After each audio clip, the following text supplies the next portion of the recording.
Welcome to the BiggOh Wrap-Up, hosted by your boy, BiggOh, Hologram, and Midnose Mark and the rest of the Bayley family. Grab your beverages and your snacks. And like BiggOh says, if you got it, spark it. Yo, what it do, everybody? Welcome to another retro episode right here on BiggOh Gaming. I am your boy, BiggOh, and right here, this guy right here, to this side, it is the Midmost Mark, my boy Jeremy. What is the deal, my bro, from the Mo, man? How you doing today, bro? Well, you are a dirty, rotten song stealer, my friend. You should have never gave me that idea. You should have never told me. Right. You should have never told me. But at least when you make at least when you're ready, I got your intros and stuff ready for you, man. Of course you do. Man, I appreciate everybody for being here, man. Hey, we are going to watch NXT Takeover Brooklyn, Sasha versus Bayley. What everybody say is the start of the women's revolution, man. I hope you guys have y'all peacocks and subscriptions and all that, man. We're gonna get into it here in just a few moments. Of course, you know I ain't gonna say I'm gonna give my usual spiel of shout outs, but you know who you are. But I ain't gonna forget about the main ones, you know, JD, Jesse, Ticket Drew, Rage, Chaos. All of even our OTS family. all of the OTS, TSP, Baby family, Scripts. You know what I'm saying? Shout out to you guys as always, man. Much love, man. We are at 850 subscribers, y'all. We are 150 away from that elusive 1K that we're trying to get into. And man, I want to give a shout out to you guys that's here in the chat. You know what I'm saying? My boy Tony Ravioli. What's going on, bro, man? Haven't seen you in a couple weeks, man. It's good to see you. FMW, my boy Flash, he's at work. Go ahead, man. Hey, make that airplane money, bro. Make that airplane money, man. DTD, yes, okay. The new chairs have arrived. Cool, because the resort's getting big, man. The resort is getting pretty big. Hologram is up in here. Well, he was up in here. Hopefully he'll pop back up in here in a few minutes and stuff. Patrick Palmer, always throwing them ones up. Always. My boy JP, the head of HR.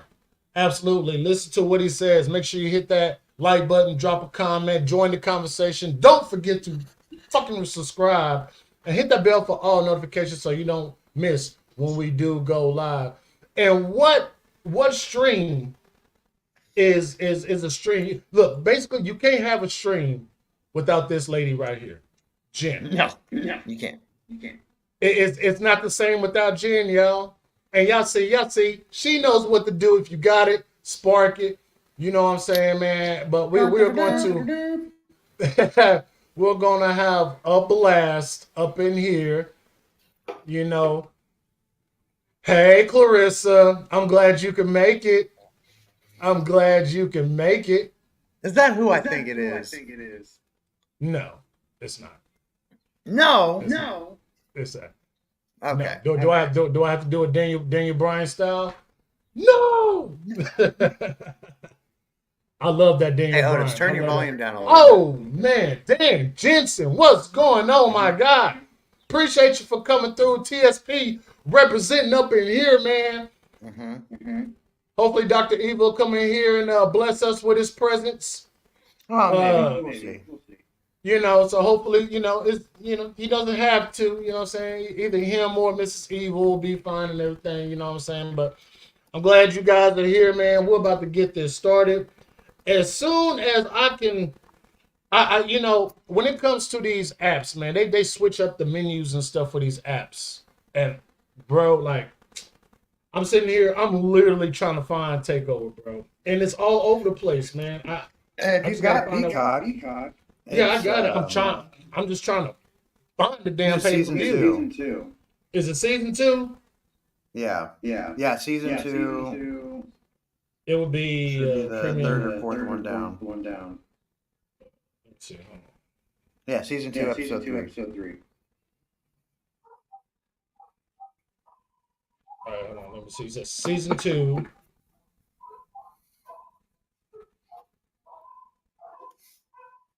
What season I'm on? I don't even know. See, I don't even know how to work this shit no more, man. You I do clown. that. I just got Peacock and know how to work it better than you. Shut. You shut your mouth. You shut your mouth. All right. It ain't like I'm on here every. I'm just trying to figure out how to. So what did you go to search or did you just go to the WWE section? I just searched WWE or went to WWE's page and then scrolled down to Takeover and then picked the season. It was there. So you scroll down and take. I mean, because they promoting all this WrestleMania stuff, and yeah, I understand, but gee whiz. Then again, I probably could just blame my phone because it is glitchy old and stuff. Let's see. Let's see. Here we go. Which one is that one? That's Takeover Season 2 episode. Okay, so that's Takeover London. Takeover Chicago. Rivals. The End. Season 2, Episode 3. All right. We're about to get into this, man. Like I said, hit that like and subscribe. If you want to support the channel, there's the Cash App down there scrolling at the bottom. It's not necessary. All I require is for you guys just to hit the thumbs up. Let's get into the algorithms. Oh, I want to try something real quick. Hold on real quick. Let me see how it sounds with my headphones on.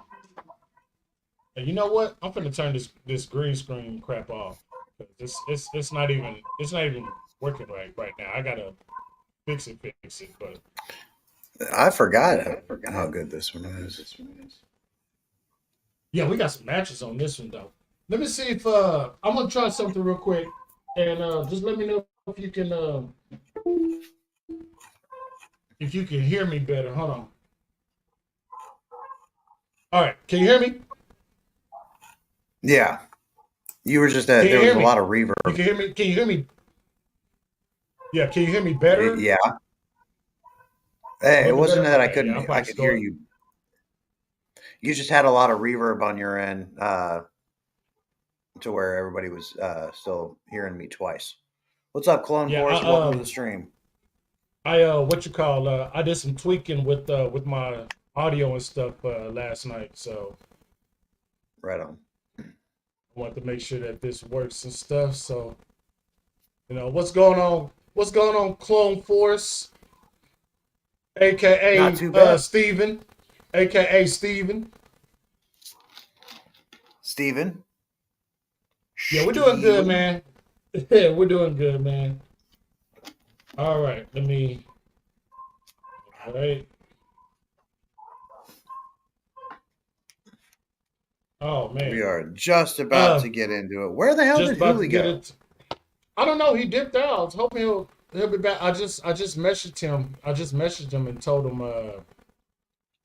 told him that, hey, I'm going live now. What's up, Guardian? Guardian. You fucking clown. I wasn't twerking. What the hell? Oh no, don't let him fool you. He twerks like a white girl. Like it's all back and no ass. Yeah. I have no ass. There he is. Yeah. Hologram is in the building. Yo. There's Hooli. What's going on, bro? What's up, buddy? What's good, people? How are we doing today? Well, they're over here talking about that I twerk like a white girl, man. How disrespectful is that? Who's twerking like a white girl? Talking about me. Talking about Guardian said I was twerking and he missed it like German. You said you were making some tweaks. You said you were making some tweaks. I know. I know I was tweaking, all right? I know I was just tweaking. But yeah, we're getting ready to get into it, man. NXT Takeover Brooklyn, man. Just want to make sure you guys have enough time to get up in here, grab y'all beverages and y'all snacks. And of course, if you got it, spark it. You know what it is. You know what I'm saying? Clone Force, what is you guys' favorite wrestler of all time? Oh, man. Woo! I would almost rather be heavy giving you my Mount Rushmore instead of all time. My all time is none other than dig it. Yeah. Macho Man, Randy Savage. That's what's Rest up. in peace. I believe if I believe if I were to pick, I don't think you can. I think Undertaker is probably my all time. It's either Undertaker or Triple H. And yeah, I love Rock and I love Austin and stuff like that. You know, Shawn Michaels, you know, the $1 Million Man, Ted DiBiase. Like these were my favorites and stuff. But those are all good. I'm going to go with Undertaker. I'm going to go with Mark Calloway, the Dead Man. If I had to pick all time, he just retired. I don't really talk about my favorite wrestlers per se on this channel. I talk about like a group that I very much am in favor of, but my favorite wrestler just retired. None other than Sting. Sting, yeah. And it really took him retiring after seeing everything that he had done since he came into AEW for me to just be like, holy shit, he really is my GOAT. He really is the GOAT. When they call Sting the icon, he truly is the icon. Like, that's legit. That's legit stuff. But like say Mount Rushmore's, like at my Mount Rushmore would have Sting, but would have 3 others, and Kenny Omega would also be on. Yeah, Kenny Omega, Ospreay. No, not Ospreay. At least not right now. Ospreay. No. Okay. Ospreay is in close running, in close contention, but I mean Omega is always gonna have that spot on my Mount Rushmore. Him, Sting, Macho Man, and Hulk, and I'm very reticent to say Hulk Hogan for the last one, but it was between him and Terry Funk, and Terry Funk doesn't necessarily have the he's got the reputation, but just the stardom kind of aspect to it. Yeah, that is true. I mean, you mentioned like you got people like changes. Guardian, you got Guardian saying like Bruno Sammartino. I would like to put one of my favorite another one of my favorites. We're talking about Rushmore, then I got to put Roddy Piper in there. I love Roddy Piper. Roddy Piper. Now, Guardian, as far as Bruno Sammartino, I've seen like a handful of his matches from back in the day, but I haven't really ever. I didn't get into wrestling at a time when that. Obviously, I was still very young, much younger than you. No offense, but just I come from a different wrestling generation, and although I've seen and enjoyed Bruno's work, it was never that prevalent or prominent in my head as a like all-time favorite. But no, Bruno is the GOAT if you want to go by paper by the numbers. Yes. Yeah, Bruno is definitely one of the top ones. Go ahead, Huli. Go ahead. I just was gonna make a trolling statement and say that I don't know how, if anybody tunes into this show, they're gonna be able to take anything seriously with that hat you got on.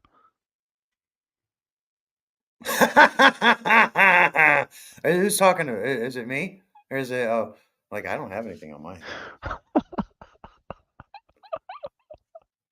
He knew Well put immediately. your OU hat back on. He knew immediately. Is that better? Yes. I know my team sucks. I know my team ain't done shit this off season. All right. They picked up Eric Kendricks. They picked up Eric Kendricks and another fucking kicker. That's the last thing I heard of them dumbass Cowboys. They get on my nerves. I can't believe it. Yeah, you're right, Paul. Cowboy fans do be like, we're gonna win the Super Bowl. We have the tools and the personnel to do it. We just don't have. The problem starts at the top. Yeah, it is Jerry Jones. And even then, all right, even then, it is Jerry got a Jones. nice new haircut. He got lined up. Oh yeah. Looking all fresh and so clean. Hell yeah. Look at that. Yeah, I'd rock the fresh. I gotta get fresh. You know, I like to try to stay fresh to a degree, at least somewhat.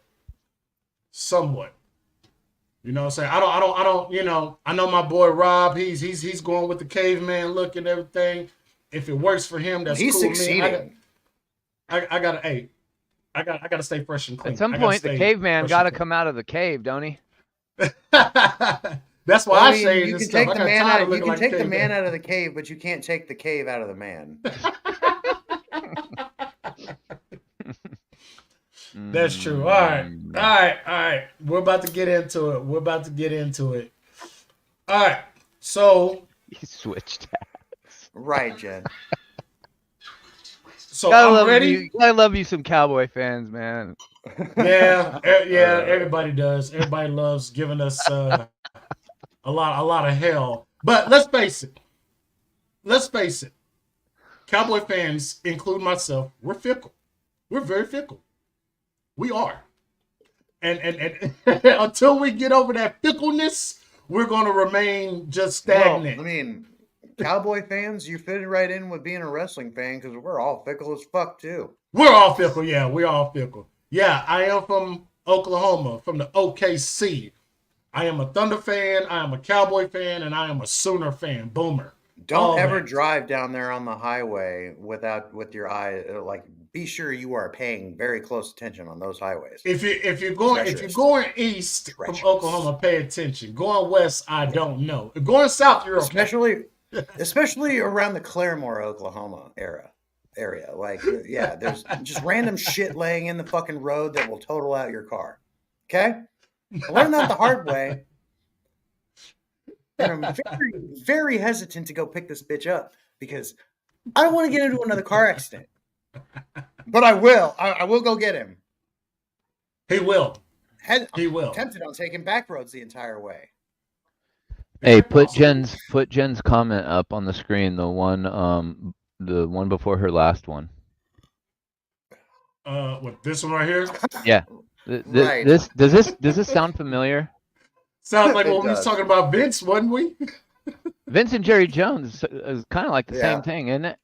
Right there. They're right there. Pretty fucking close. You know, all court legal stuff going on aside, I don't mean to compare that situation to Jerry Jones, but in terms of just being like a maniacal, like he's never going to change, even though the way that he does things is clearly no longer working and hasn't worked for like 30 years. Oh, so he's like a communist tyrant manager? I mean, he's like the Vince McMahon of the Dallas Cowboys, really. Bingo. He is. Big time. Like he's going to do, he's already said multiple times over the years, like he's going to do things his way, and he believes that he can get to a Super Bowl championship that way. And it's like, based off of 30 years of losing, like, what are you talking about? Damn that. Dan Jensen Cowboys are always have a winning season, so it looks like they're a winning team, but it's like the regular season over 30 years, like, doesn't matter. It's what you've done in the postseason, which you've done nothing. So if I was a fan, like, I'd be frustrated too. It's just fun to fuck with you guys. Hey, look, I'll put it to you this way, Huli. Me and Clone, we're kind of in the same boat. He's a Giants fan. Well, it says he's a Clippers fan, so he understands. Yeah. At least your team's got titles in their trophy case. The Clippers. Yeah, the Clippers got nothing but dust in their trophy case. But they got a squad. They got a squad, and they are fourth. They are fourth in the Western Conference right now. Of course, my Thunder are number one in the Western Conference, but nobody is talking about that. Nobody's really talking about that, you know. And the Clippers got Kawhi Leonard, they got Paul George. That's good. When an underdog team is doing good, it's better for them to not be getting all that media attention because it keeps them focused and it keeps them not, undistracted. It does, but I don't think nobody be able to catch Boston this year. Boston is just running away with all this stuff. So, but it's all good. So, you been a Clippers fan since day one? He's a day one Clippers fan. That's what's up. Yeah, they're getting their own. They're getting their own arena finally. Yeah, I'm happy about that.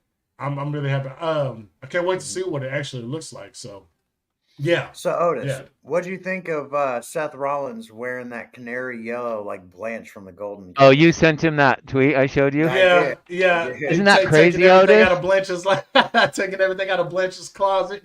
It's like when I saw that tweet last night, I was on the phone with Jeremy, and I thought to myself, "Holy shit, this has got to be somebody higher up that's from Vince's crew has ribbed Seth, or he's pissed one of the old heads off, and they're making him dress like this, because that's almost a carbon copy replica of the lady from Golden Girls dress attire, Blanche. Yeah. I mean, that middle shirt, the white shirt, it looks like they're both wearing the exact same shirt, bro. Oh, yeah. It does look like that. But I bust out laughing when I saw that. I was like, how true does this look? I was like, how true does this look? What is Seth, can Seth do anything to get back some of his manly credibility in this storyline at all? Because I just feel like he's been torched in the whole thing more than anybody. He's been torched beyond like so bad that it's rendered his title irrelevant, and he was the guy that was bringing that title up. And then The Rock came out and literally just eviscerated that title. Like, do we even really need to have that title anymore after this? After what The Rock did? Like, it needs to get... No. If you want to take it serious, you better get it off of Rollins and give it to somebody else quickly. Yeah, like Gunther? Like what they're doing with AJ Styles right now, I kind of was hoping that they would do that with Seth at a certain point. Like, he just stops wanting to play around in the bullshit and get down to brass tacks. That's what I really kind of see that evolution in Seth, where he's just going to stop caring about once he finishes, if he's on a punishment list or whatever, like say, because The Rock has buried that title, he's buried him. It's hard to see where Seth is going to go at this point, especially after he loses that title, because we all know it's coming. I think he has more options than Cody does when Cody wins the title. Yeah, that's actually really true. Well, I've always said that, there's no reason to believe that Seth is keeping that title at WrestleMania. He's losing that title at Mania. Well, Seth Rollins, the whole idea. Sorry, Otis, I don't mean to cut you off. I'm just saying, reading Jen's comment. The whole idea that Seth is literally like, we got Cody crying on live television, and Seth is getting punked out and wears his wife's fucking clothes, if we're being honest. Well, then The Rock is posting pictures of him sitting there in the same kind of dress attire as his wife, with his leg flipped out, like, sitting like how a female sits, with his leg crossed over like that. Like, at the next time we hear Rock talk about Seth, he's probably going to say he sits down to pee. Like, it's right. I'm surprised he hasn't said that already. Right.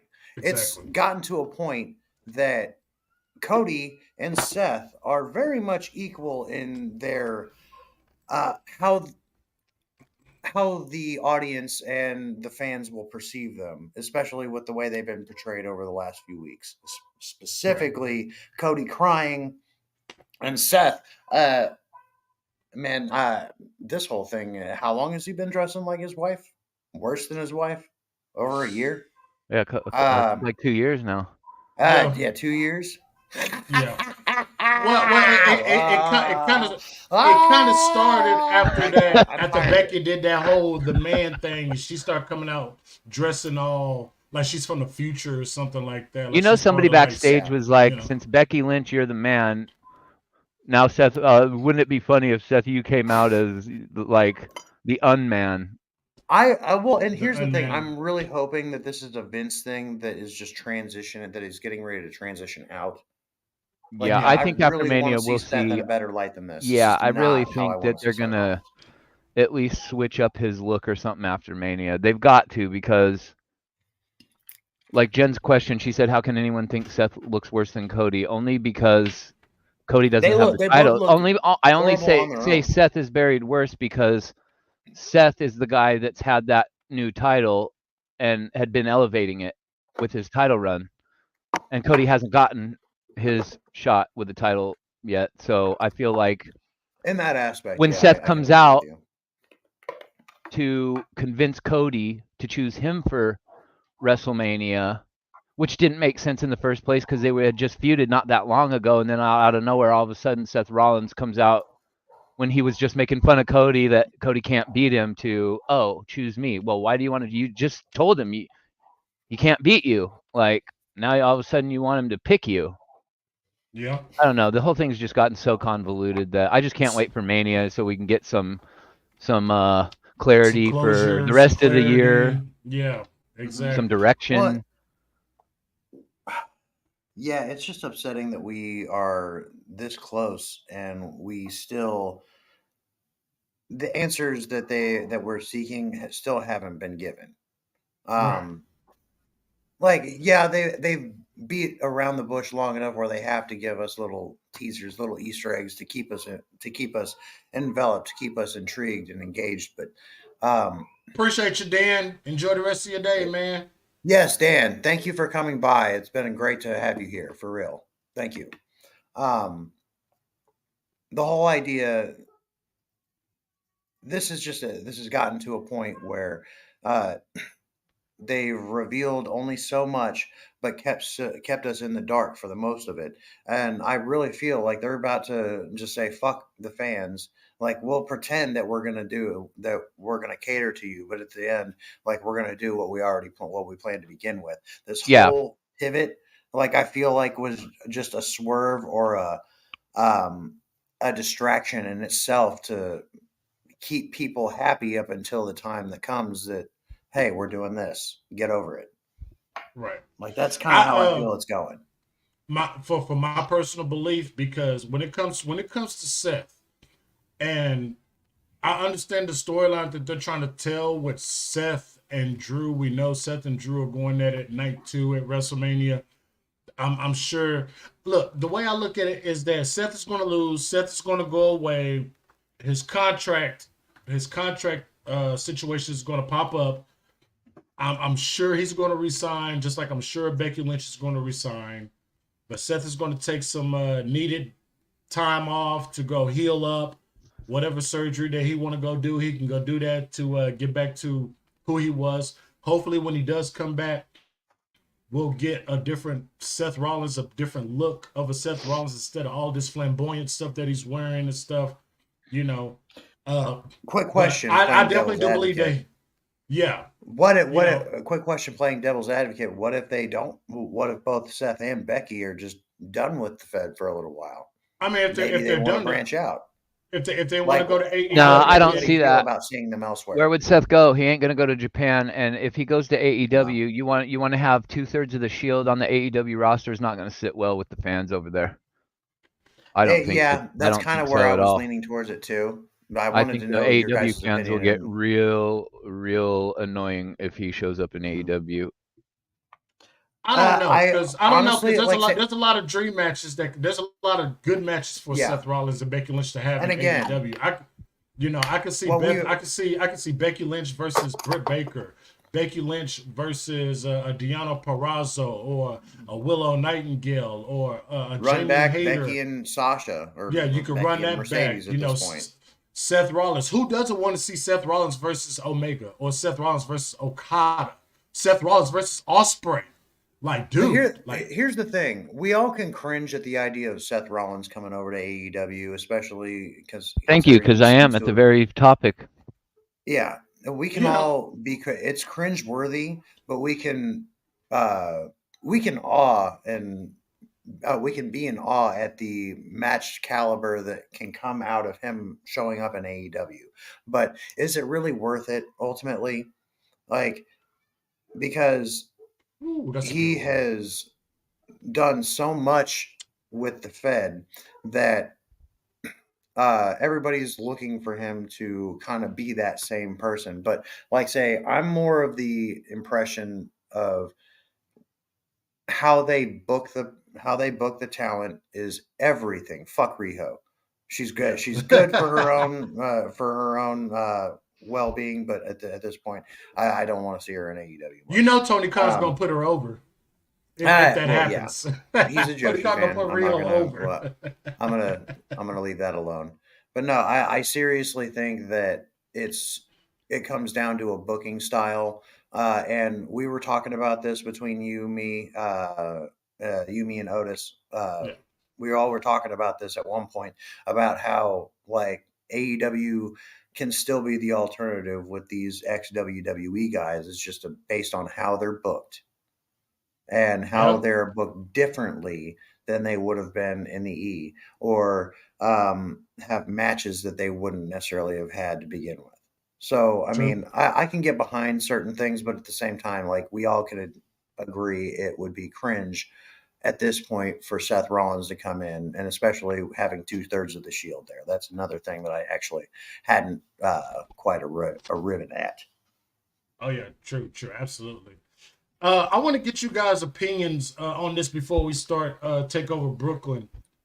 So I'm not sure if you guys heard, Darby Allin broke his foot in his match on Wednesday. He will not climb Mount Everest now. He's going to be out for a few months. So what do you guys think about that? Divine intervention. Yeah. Yes. Absolutely. I have a hard time disagreeing with that. Absolutely. JD said when he crashed through that pane of glass. Pane of glass, yeah. And you saw all the little streams of blood come flowing out of his back everywhere. I said, the first thing I said was, he's for sure not climbing Mount Everest. I remember hearing that. Yeah. I didn't think that he was his skin was gonna be healed enough in time to have the amount of layers required to do that height. Yeah. Well, it's arguably. He said that the injury happened this past week on Dynamite, but arguably we all could assume that based on like the activity that was going on camera at Revolution, that was a whole nother ball game, and it could have happened that night. He could have maybe fractured his foot in that match and then completely, because those three foot bones in the middle of his foot are completely cracked. Yep. They're completely broken. Mm-hmm. I didn't really see the match, so I don't know the spot that it happened, but I heard it happen maybe in the beginning of the match, which the fact that he carried on with those three bones in his foot broken, like, and did the whole match is crazy, bro. Like, I don't know if the guy even understands what the feeling of pain even is. No, there's a threshold. Yeah, there's a pain threshold that just is. I don't. Yeah, his might be out of like the realm of the threshold because he's crazy. Very crazy. Props to Darby. Jen says he'll be back next week. Yeah, well, I was gonna say, what you call him, Jen? Darby Knievel? Darby Knievel? Darby Knievel. Yeah. Props to Darby Allin. Like he's fearless. He is an. He's more fearless than Jeff Hardy, actually, which is insane to even say.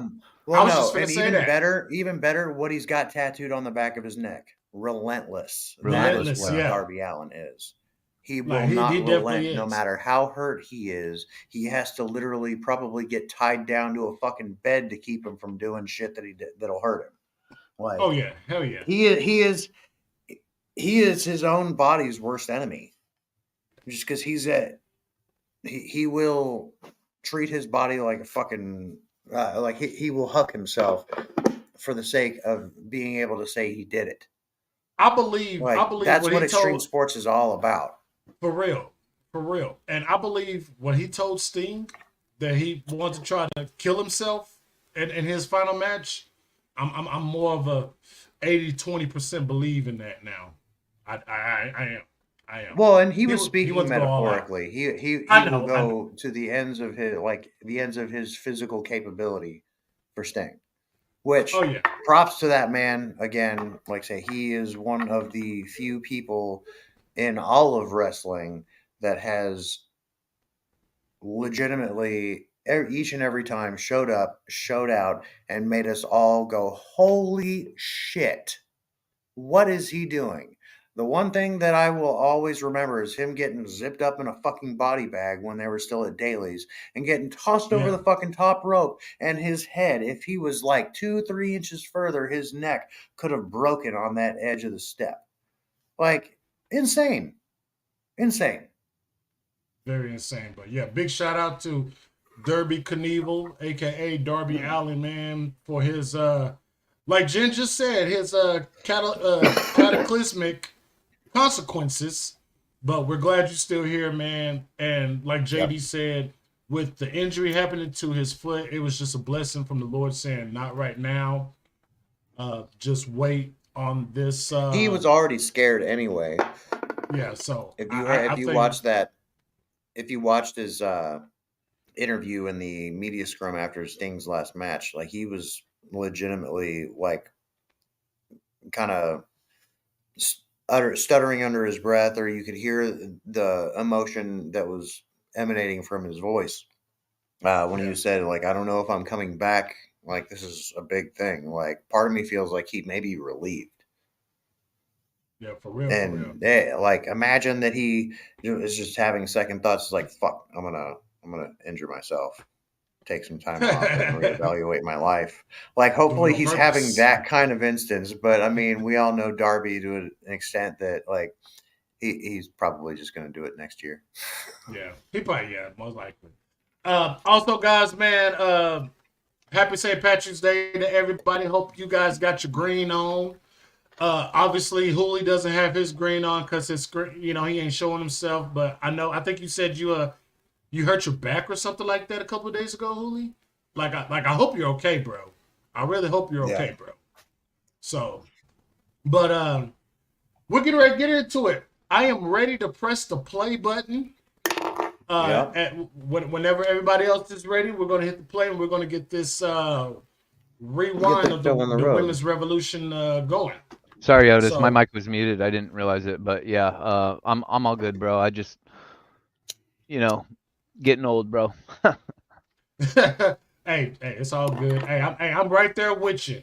I'm just a couple years behind y'all, but I'm right there with you. I feel like every time I get up, I feel like every time I get up in the morning, I tweak something getting out of bed, and it's like, oh god damn it, All right. We are watching NXT Takeover Brooklyn. For those who have Peacock, it's season 2, episode 3. And whenever you're ready, we'll hit the play button. 3, 2, 1, play. Here we go. Probably. I mean, damn, I can't even say what's the best takeover, man. There's a lot of freaking takeovers that I just absolutely love. A lot of takeovers. I think my favorite takeover was when Finn Balor faced Samoa Joe for the NXT World Title. That was the end. NXT Championship. The end. I think that was when he came out in the cage. Mm-hmm. It started as a whisper until you screamed at the top of your lungs. We gained momentum. You made us unstoppable. We had a vision for change.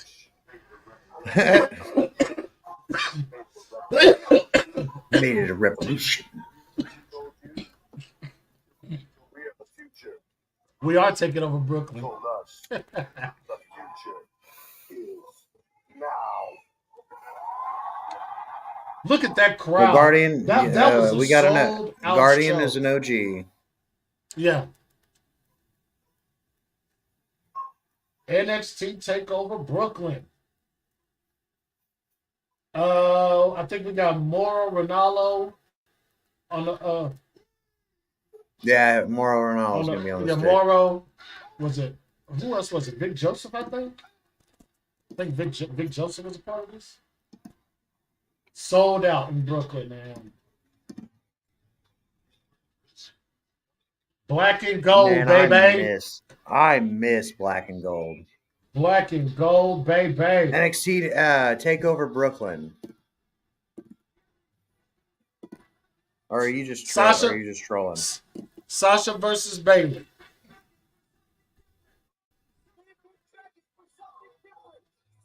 Still holding it down. Yes, you are, Guardian. You keep holding it down. Keep holding it down.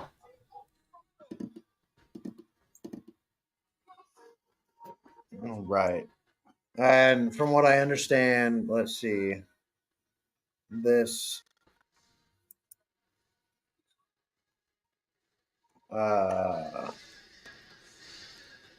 Jushin Thunder Liger versus Tyler Breeze.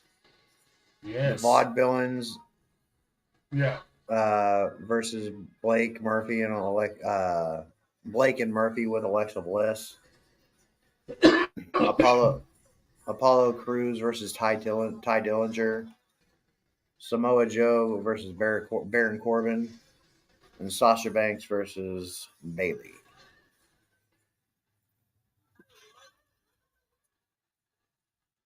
Here goes Tyler At Breeze. Barclays.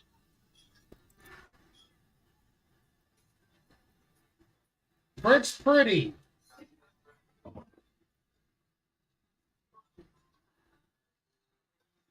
Our next Takeover watch along, I think we need to do Aleister Black versus. We need to watch the one with Aleister Black and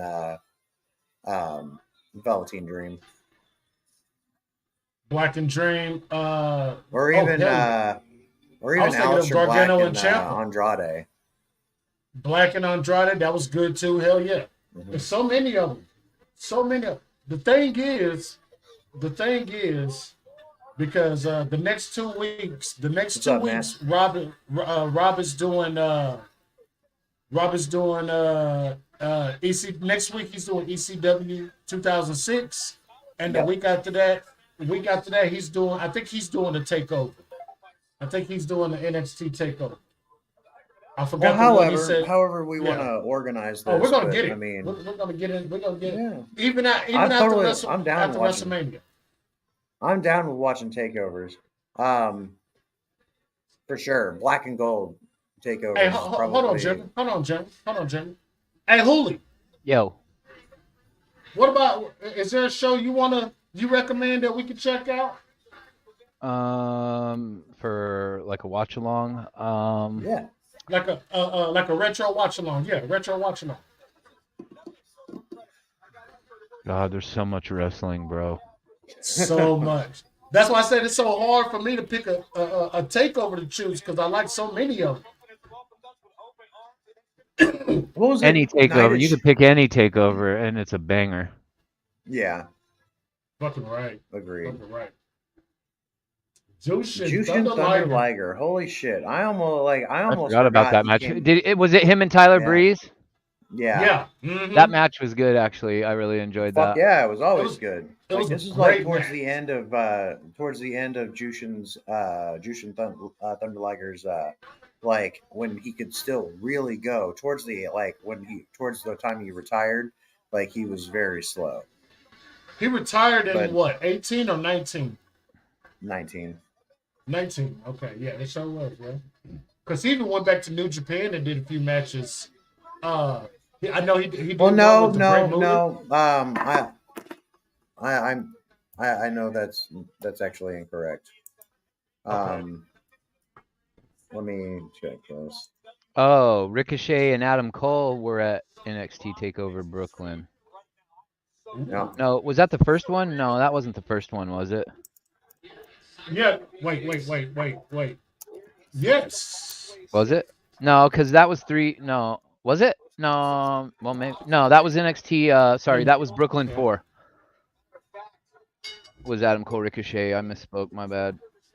Wow, Bayley 4? And Sasha was 7 years ago already. Who was Brooklyn 3? Yeah, 2015. 2015.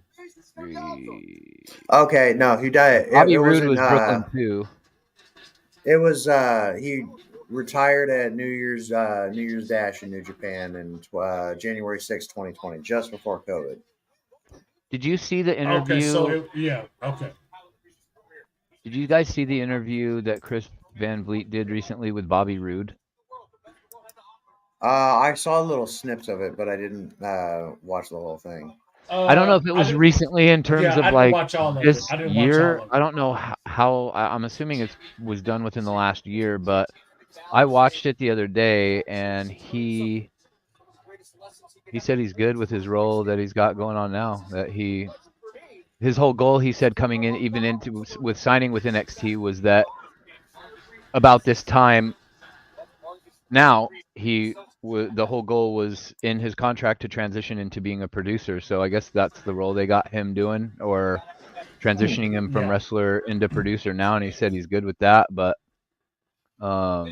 which made me kind of sad in a sense to hear him say that. But right, I would say don't be too sad. I believe, I don't know if Bobby Roode is fully cleared, but I think he may Okay. just be cleared to do. I think Bobby Roode may just be cleared to do some backstage work and stuff like that. I'm Yeah, he sure might be Bobby Roode is kayfabing. still, yeah. I Right. think Bobby Roode. They may not just have nothing for him. They just probably want him to work with the talent and stuff, be a producer and stuff, which is Yeah. cool. I do believe Bobby Roode will be back because, like we talked about the other day, if Daniel Bryan could come back from whatever he had, and Edge could come back from whatever Yeah. he had, and Saraya could come back from whatever she had, I believe that Bobby Roode can come back. There was talks about even Jason Jordan. He actually is cleared, but they want to keep him backstage. They want him to be a producer and stuff, which Well, is yeah, weird. because the WWE makes you wait. If you have spinal fusion, they make you wait. Usually it's around, I want to say, the 9-year mark, but I know Cena came back a lot sooner than that, probably because Cena is He Cena. did. Edge took a Dude, long time before they let him wrestle again. John Cena rehabs in Dragon Ball Z's hyperbolic time chamber. Okay, that's how he heals. Right. That's how he heals. Everybody else got to go through the regular ritual. Right. Maybe with the exception of fucking Charlotte Flair, because she is on her way back. Oh, sooner than expected. We're talking September now for Charlotte's return. Wait, what happened to Charlotte? Why was she even out? She had a knee injury. Yeah. Oh, she blew her knee out. That's right. Yeah, she blew her knee out, had surgery. Within 3 weeks, she was already doing she looks awesome rehabbing right now. She does. And like I said, and I think Phil we met on Twitter. We both said the exact same thing. Charlotte has earned Ashley Flair has earned a different level of respect just by her commitment to get back. That's right. That is absolutely amazing on how quick. She is literally a month well ahead of her schedule of return. And that's amazing. Cena did it. He injured himself that beginning of the year, well, in the middle of that year, and fucking came back at the Royal Rumble. That's crazy. He was supposed to been out 9 to 10, 12 months. Same thing for Charlotte. That's when they could start calling him Super Cena. What was that? He took a spine buster or Batista bomb off of the top rope or something. Yes. Was it a spine buster? Yes. Or something? And it fucked him up. And he was supposed to be out. Mm-hmm. But he, like I said, man, John Cena is not human, man. He rehabs in Dragon Ball Z's hyperbolic time chamber. Well, that's here's what he the thing. does. Yeah, the hyperbolic chamber is good. He does that. Even LeBron rehabs in something like that. Yeah. It's crazy. It's crazy. I need one of those machines. I've looked at one. My mom really believed in them things, and I seen one up close, and I was claustrophobic. If you've ever had a CAT scan done, I got pretty claustrophobic being in that machine. And when I saw the hyperbaric chamber, I was like, yeah, there's no way I'm getting in that thing. There's no way. There ain't no way. Brian Danielson also uses one of those as well. See, I do, and that's why he's still able to go as long as he goes. It's not. You submerge yourself in water in that thing. Yeah. You submerge yourself in water in that thing. You put a mask over your face. And then it's like dark because they close it or they zip it up or whatever. The closest thing I can is the closest reference I can get to that. That's good too. Starship Troopers. That was actually on yesterday. That movie's always on. I saw that movie opening day in the theater when I was in high school. Classic. Love that movie. But dude, I think I might have to get one of them machines. They're expensive as hell. They're so expensive, bro. Expensive. I feel like you got to know somebody that knows somebody that knows somebody to get one of those. Ooh. They used to be a real taboo thing. I think they're a lot more easier to acquire now just by searching them up on the internet. But like I said, as long as you got the money. Yep. How tall is Jushin Thunder Liger? How tall is he? He's probably right around like 6 foot. 5'6". No, there's no way he's 6 feet tall. Really? Or He I'll looks look it up for you smaller. guys. Like Tyler look it up. Breeze is taller than him. I don't know. I'm just talking shit. He might be 6 5'7". 5'7". 5'7". Yeah. Jesus. Wow. That's what I said. I said Sasha, Mercedes Monet is taller than Juice. yeah. That's crazy. That is cool. I think I'd be taller than his hair. little guy. I'd be taller than his hair and the horns that he has on his head. Same. Jesus. Yeah. I could take Jesus. Jushin Thunder Liger. I could take him. I could too. I think I could too. Yeah, right. That guy at his age now would whoop my ass. Hey, I got a question for you. I got a question for y'all. Shit. Fucking If Great Muda could take both of us. Oh, absolutely. Hey, I got to, what the hell, Jeremy? Jeremy, why did you leave? You hit the wrong button, Jeremy. It's all right. What He the hung hell? up on me last. He hung up on me last night too. Oh, how rude. How rude is Jeremy hanging up on Oh. Yeah. Look I might have to I might actually have to bench him for that. Oh, you're back. No! You're back. Sorry. And bench No, who? hey, Where's gotta your stop- wrench, Hooli? We got to stop Where's talking your about wrench? Jeremy. He's back, huh? Where's your wrench, Hooli? You can't do nothing. What wrench? Oh, you're doesn't talking. have a wrench. Was it? I was talking about Oh, in JD's stream Oh, okay. Oh. My bad. for Hey, hanging up so on me I last got a night. I said question. you might have to get benched.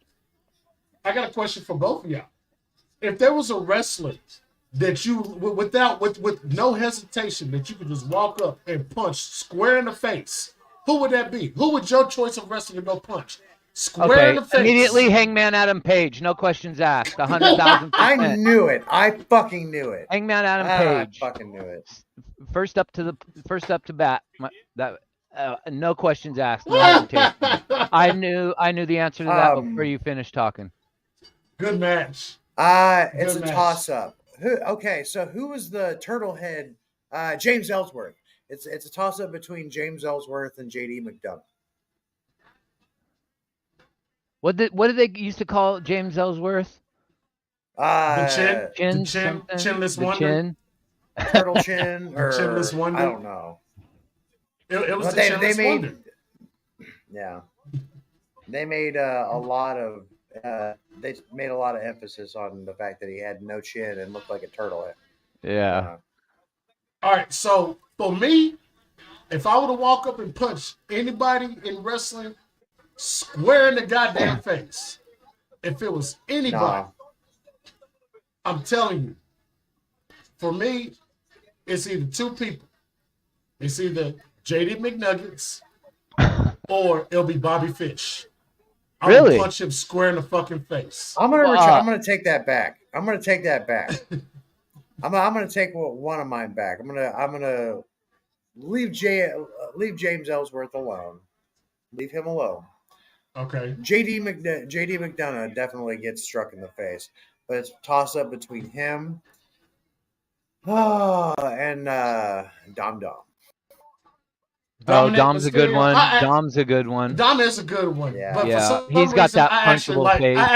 face. He does. I actually like Dominic though, but it's just I he like does have that Dominic. face like you fucking prick. Yeah. You fucking prick. I You know like who Dominic. else has got a Anybody- face? Too. Here's a Or face anybody that I at want Pretty to Deadly. punch every time I see it. He's just got that annoying look about him that every time I see his mug on my TV, I just want to just slap the fucking shit out of him. Is Austin Theory.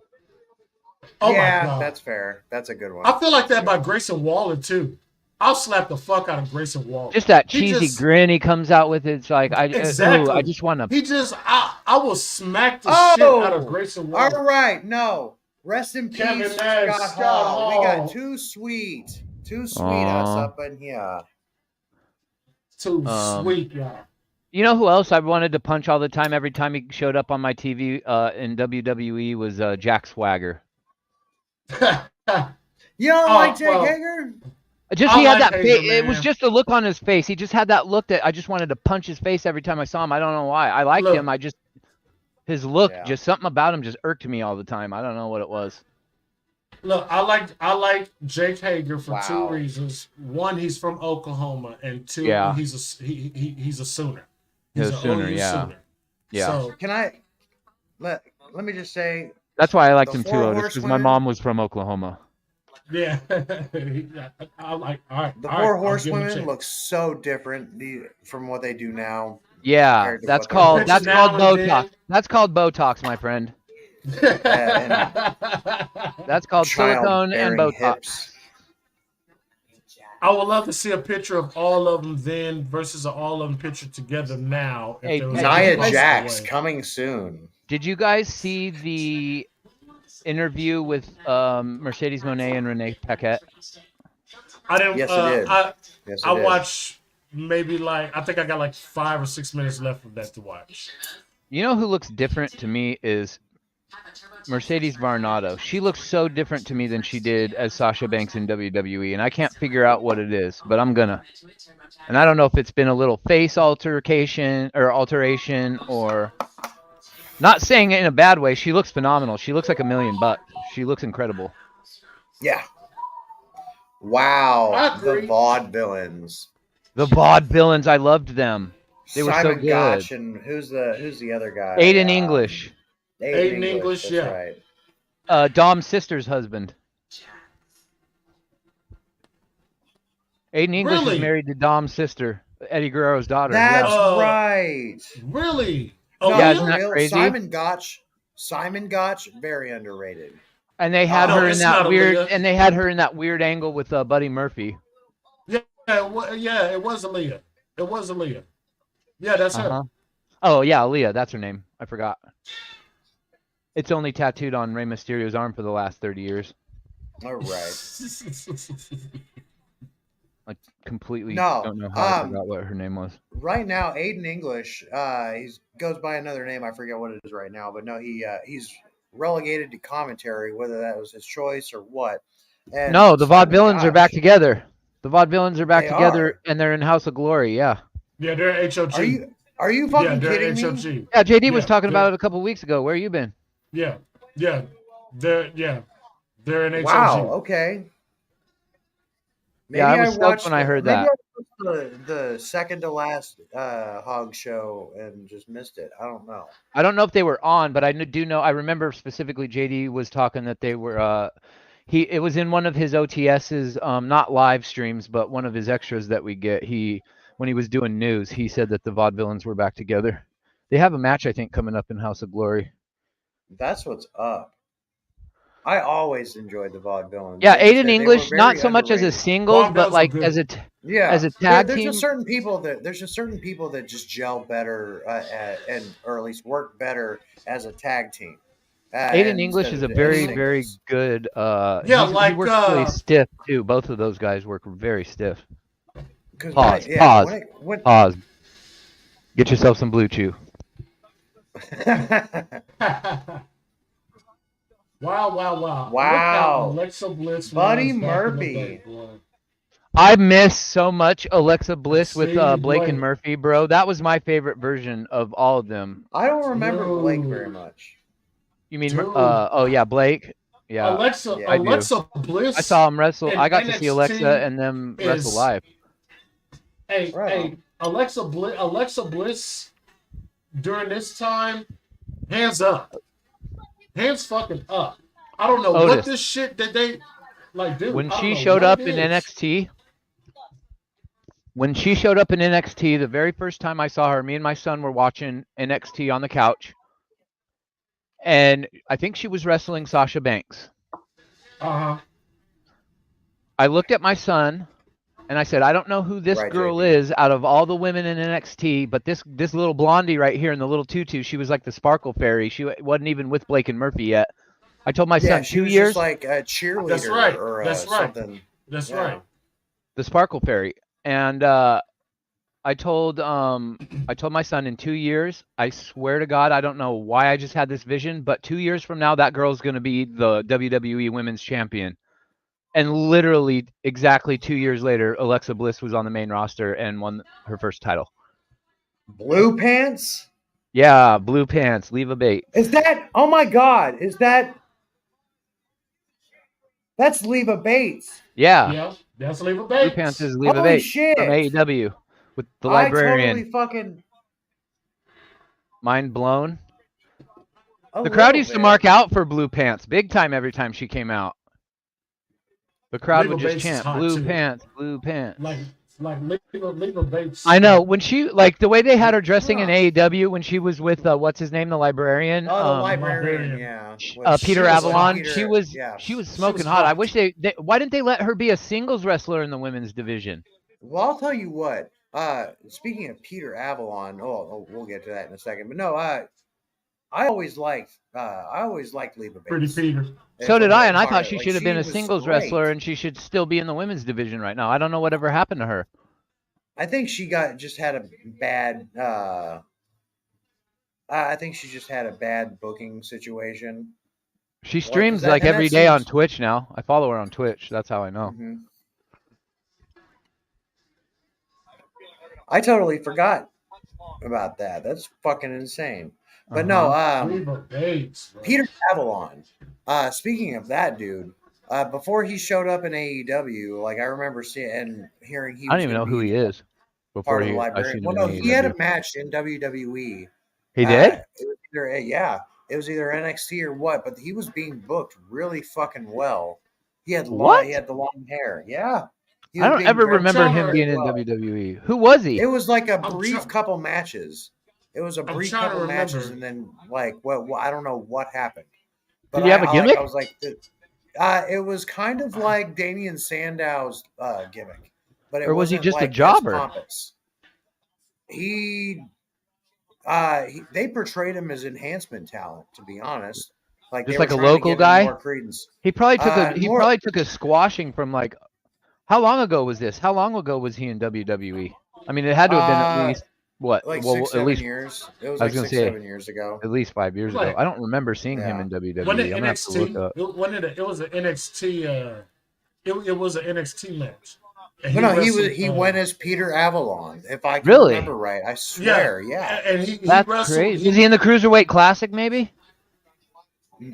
Probably. Yeah, I don't think so. Maybe, but I don't necessarily. I'm not entirely certain. Because I watched NXT. I did not miss NXT, and I do not remember him. I'm looking it up, Holy. I'm looking it up. Because I do not remember him in NXT, and I watched every episode of that shit. And not like pretty Peter Avalon. Like he almost, and I'm gonna take that back. He almost had a Ric Flair kind of look to him. Or not a Ric Flair look, but just the garb that he wore. He had the long brown hair, but no, he. That's how he was in AEW, though. Yeah, but he always had that really weird pedo mustache. Yeah, I couldn't get with his look, man. He was too cringy for me. He was a little too cringy for my liking. Fuck, man. But I swear Peter Avalon spent like a month or two in NXT, and I saw him a handful of times. It was either NXT or I couldn't imagine he was on the main card.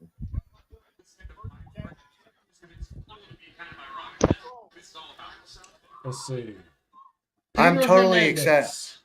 Peter Hernandez, born June 14th, 1989, better known by the ring name Peter Avalon, Pretty Peter Avalon, is a Cuban-American professional wrestler signed to All Elite Wrestling. He is also known for his appearances in Championship Wrestling from Hollywood and Pro Wrestling Guerrilla. Hernandez has also appeared in TNA Wrestling as Norv Farron. Yeah, I don't remember that at all. Let me see. Professional wrestling career. I swear he's been theater, mock combat, drum, blah blah blah. He's trained in martial arts. Let's see. Professional wrestling, blah blah blah. Let's see. Wrestling. Blah.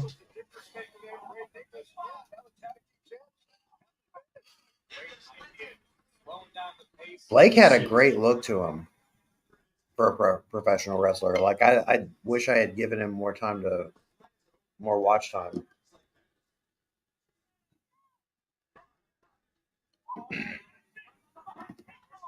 Let's see. Well, it's not saying much else.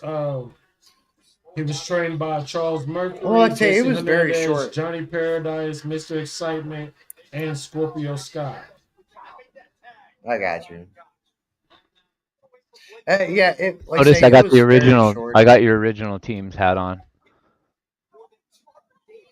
Oh, that's dope. Yeah, that is dope. That's I like that. That's like the early '90s, late '80s logo. Yeah, the original. Got to rep my, and then I got, since we're doing a takeover watch along, I had to rep my Whoa, Portland wait a minute. Here takeover we shirt. go. Here we go. Here we go. So on Dig the December shirt, 5th, Haley. on December 5th, 2017, Peter Avalon appeared on SmackDown Live as a jobber under the name Adam James. Teaming Oh, that's why I don't remember him. He had two first names. Fidel Bravo. Teaming with Fidel Bravo under the name Josh Carr in a losing effort against the Bludgeon Brothers. Wow. Oh, that was wow. That was Brody Lee and Eric Rowan. Brody Lee and Eric Rowan. What were their names? Eric Rowan and Brody Lee. No, that wasn't Luke, his name. Luke Harper. Luke Harper. Yeah. Luke Harper. Yeah. I don't remember Peter Avalon. I don't think anybody would have remembered him being a jobber anyway. But I swore he came out as like a version of what he is now, but it was more like a Ric Flair kind of thing with his normal look. I may be misremembering, but I just swore that happened at one point prior to AEW even existing.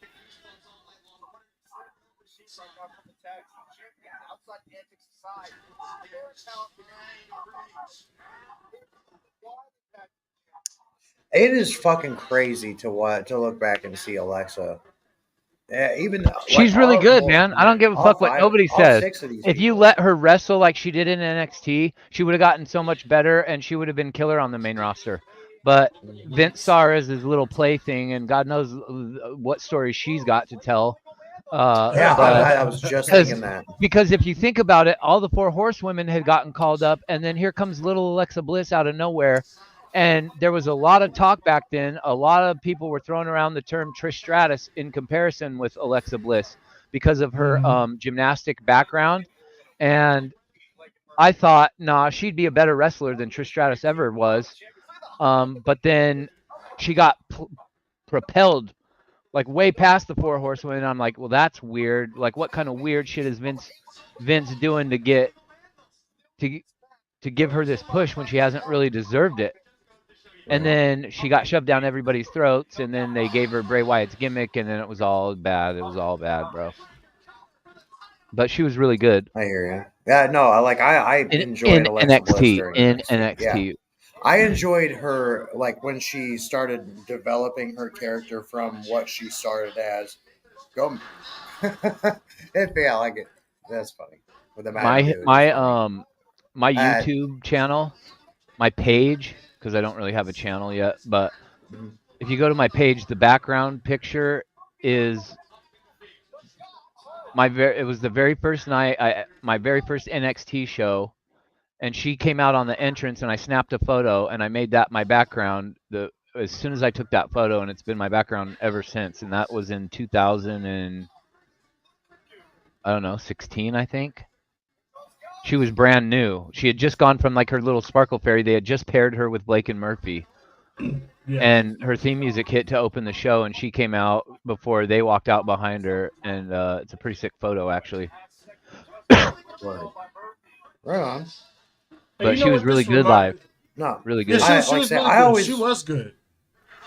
I always enjoyed her when she finally got more developed in her character towards her the last year of her NXT run. I enjoyed that a lot. As it comes down taking pictures, I wish I had stuck around the last AEW show for longer. I got that picture with Dax and with Anthony Ogogo, but I would have loved to gotten a lot more pictures after the show. Otis, we're gonna be hanging out after Dynasty. We're gonna just be hanging out because we're gonna go down ringside and get some pictures and shit. Hang out. I planned on it. I planned on it.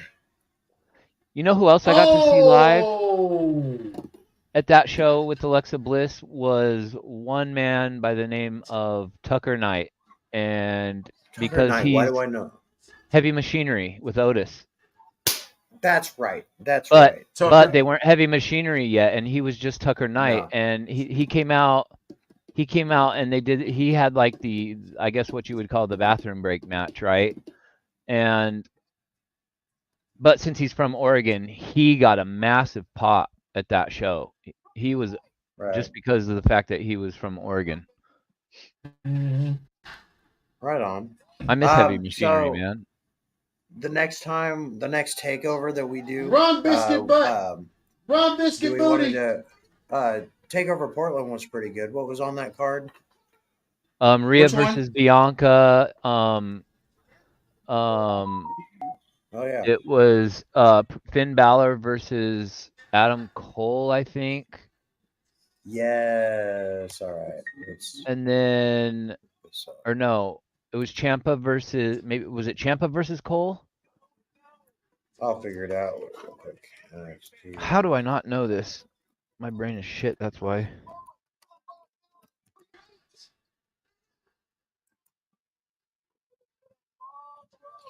February 13th, 2020. Okay, yeah, there God it is. Villain retains. That was a fantastic tag team match. Cole versus Ciampa. This is a great. Cole versus Ciampa, yeah. Ciampa. Ripley versus Belair. Undisputed Era, the tag match. Undisputed tag match with Undisputed Era and Matt Riddle and Pete Dunne. Oh shit, yes. We're watching that shit next. If you Mauro Ranallo and Nigel McGuinness were commentators. Yes. Keith Lee versus Dijakovic. Oh, that match, bro. That was fire. I took my son to take over Portland. North American title. I took my son to take over Portland, and he says to this day that was his favorite match he's ever seen was Dijakovic versus Keith Lee. Dude, I forgot about that. Dude, the crowd at that takeover was bananas, bro. Oh, Pete Dunne and Matt Riddle won the NXT tag team titles at that show too, because of weed being legal in Portland, so they were doing all kinds of weed jokes and stuff. It was funny. Right. Otis, executive decision. I just made an executive decision. Next NXT takeover show we watch is NXT Portland. Portland. Oh, that's cool. Yeah, and that was just before COVID too, bro. I think that show, my first AEW show was in February of 2020, just before COVID hit. And what day was that? I think this may have been the same fucking week. We're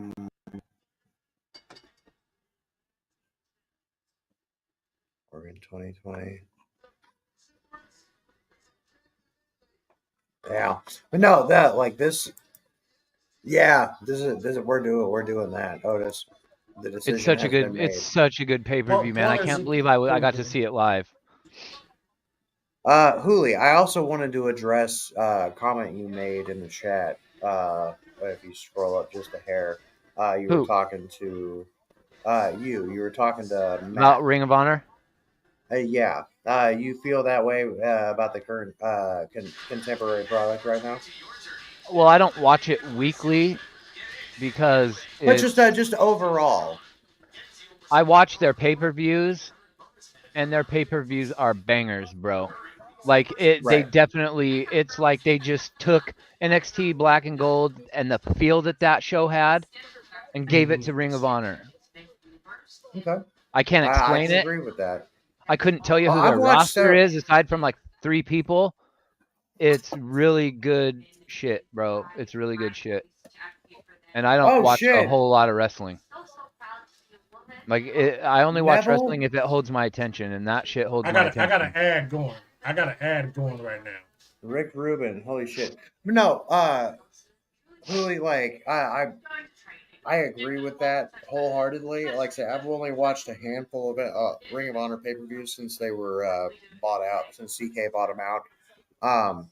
But no, everything that I see them doing, like at least on the pay-per-views, is fucking fire. It is the closest thing you can get to black and gold. I totally agree with that. But the week to week Gentlemen, TV shows, I'll be right back in just a second, okay? the week to week product, I'm not necessarily a fan of. Like, there's no way you'll catch me dead purchasing a Ring of Honor or what's the Honor Plus or whatever their streaming service is. But no, I enjoy the pay per views because generally that's where the product comes together, and everything is like that. Every TV show is generally going to be booked around the set pay per view card.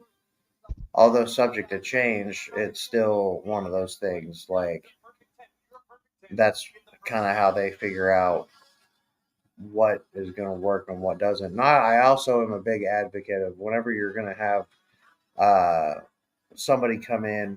I hope AEW is doing tryouts, not necessarily tryouts, but they're practicing with Mercedes and just trying to see who she's got more chemistry with to determine certain programs throughout her run. Like, that is a big thing that I'm hoping for. Ty Dillinger, 10.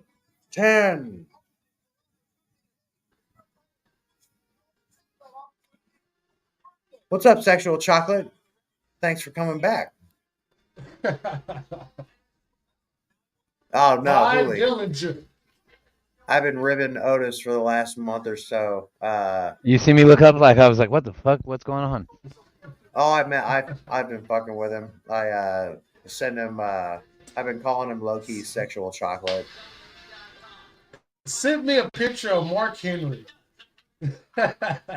There was one night I was like, I was drinking and just having a little fun, and I got his voicemail, and I recorded Sexual Chocolate's theme song.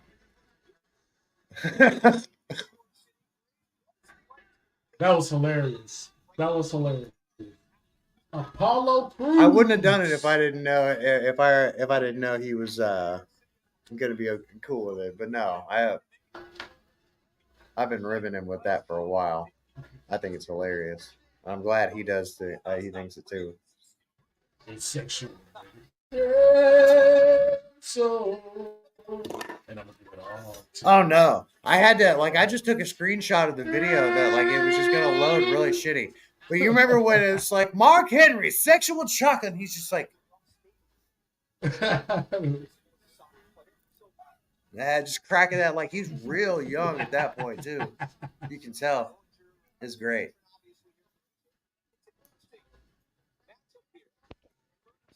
Did you guys see that NSYNC is back? What? No. Bro, they're 50 years old, bro. Yeah, Justin Timberlake is they're all in their 40s and 50s, yeah.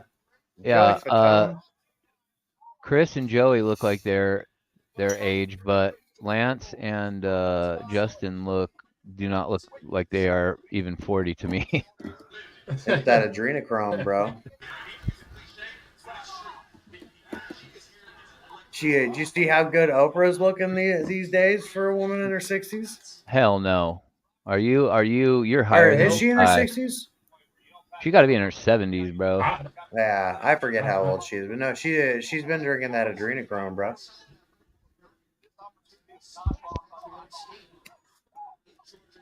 Yeah, she's exactly 70 years old. She was born January 29th, 1954.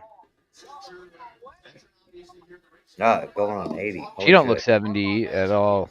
That's crazy. That's crazy, bro. 70, yeah. Absolutely wild. Well, I mean, it can be arguable. I just treat my body like a temple, bitch. No, you don't. Hey, I got a question and a thought for you guys. Go for it. So you see this match that we're looking at right now, Apollo Crews versus Ty Dillinger. Yeah, Jen, that it was. But Mark Henry tried to bring it back, and that's basically what I'm basing my ribbing of Otis Jen, on. So don't get me started, because this was one of my favorite movies. I love this segment. I believe children are the future. Think. Let them lead the way. So I love that. I love that movie. I love that whole movie. I wouldn't even mind it. Oh, I'll get the theme music from that movie.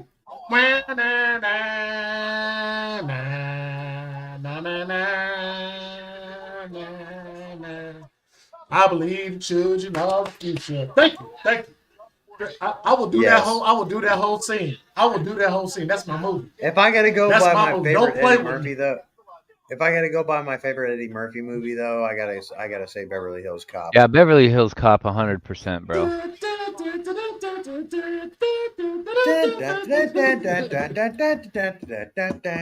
Coming to America was really good though too.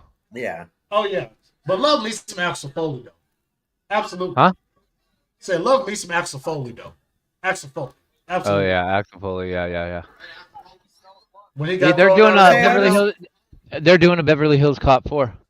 Yeah, yes, they are. Yes, they are. I wonder if he's still driving that same crappy blue Chevy Nova. I hope they have it. That'd be like, funny as hell. That's like a trademark. That's like a trademark. 1, 2. But what I was saying is, this match that we're looking at. Don't you guys have locks on your doors? No, man. I'll just bust a cap in somebody. But like I was saying about this match right here, I would love to see them run this back now that Shawn Spears back in WWE. Run it back now. Yeah. Versus what they were then run this till back. now. Who was he wrestling then? Apollo Crews. Ooh. That many years ago? Apollo Crews has been in WWE for that long and done absolutely nothing. That's crazy, bro. I mean, a couple titles here and there. That's what was he? What championship did he hold? The only thing I think he's ever held was the North American? United States. The United States. The United States title for sure. United States. Know if he held... Was he didn't NXT have the Intercontinental champion? No. He for sure wasn't an NXT champion. Okay, nope. He wasn't. Nope. I highly doubt he was Intercontinental champion. This is another thing we need to bring to the table if we're going to be talking about stuff. Let's do a watch-alongs. Let's get some stats for each of the teams or wrestlers that are involved. Right. Yeah, we could do that.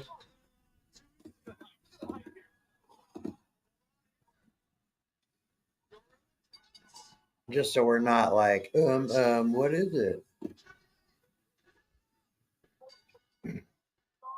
But yes, wow. Everybody who's watching, this is how we're kind of just developing how we are going to do things in the future on the fly. We've already started implementing a few changes. And things are only going to get better from here. It's going to be a lot more watchable, must-see.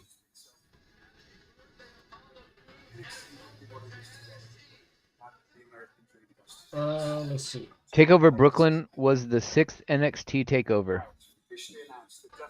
Yes. Whoa, William Regal. Apollo Crews was GCW heavyweight champion. I never knew that. I never knew that either. I don't think anybody knew that. Unless you watched GCW. Yeah, Holy. Apollo Crews has been WWE Intercontinental Champion, and he's also been WWE United States Champion, but not NXT Champion. Yeah, I knew he didn't have no titles in NXT. I knew he had at least one in WWE, but I thought it was the I thought it was 205 Live, the cruiserweight or something. I thought he had some kind of cruiserweight title. Yeah, he had the Intercontinental, and he had the IC title. Mm-hmm. Yeah. When? I thought I was remembering right. Who was he feuding with? What? Let's see. Apollo Intercontinental Crews? Champion. Let's see. Blah, blah, blah. So this is back when it was on Raw. Oh no! He defeated Ricochet on SmackDown on June 10th, 2022. Ricochet was Intercontinental Champion? Yeah, because he dropped it to Gunther. Mm-hmm. What? 2022. He was the last person to hold it before Gunther's been on his terror. Ricochet had the title. Ricochet had the title, and then Apollo Crews beat him. Then Ricochet got it back from him, and then Ricochet dropped it to Gunther. And Gunther has just held it since. No, I think Apollo Crews is still on the roster, isn't he? Yeah, he's still on the roster. Yeah, he's still there. Mm-hmm. Is that meant? No, it's not. Okay. Oh, it's Tough Enough though. That's Mandy Rose. Yeah. Oh. Mm-hmm. Yeah. Samoa Joe versus Baron Corbin. The Lone Wolf. The Lone Wolf. He was awesome in NXT. Mm-hmm. That was his best work, I think. That was his best character. Yeah, it was. It was his best body. And then they shaved his head and they humiliation ritualed him, and he's been and that's why he's back there right now. That's why he's back there right now. I mean, I realized he was going severely bald on top for being in his 20s, but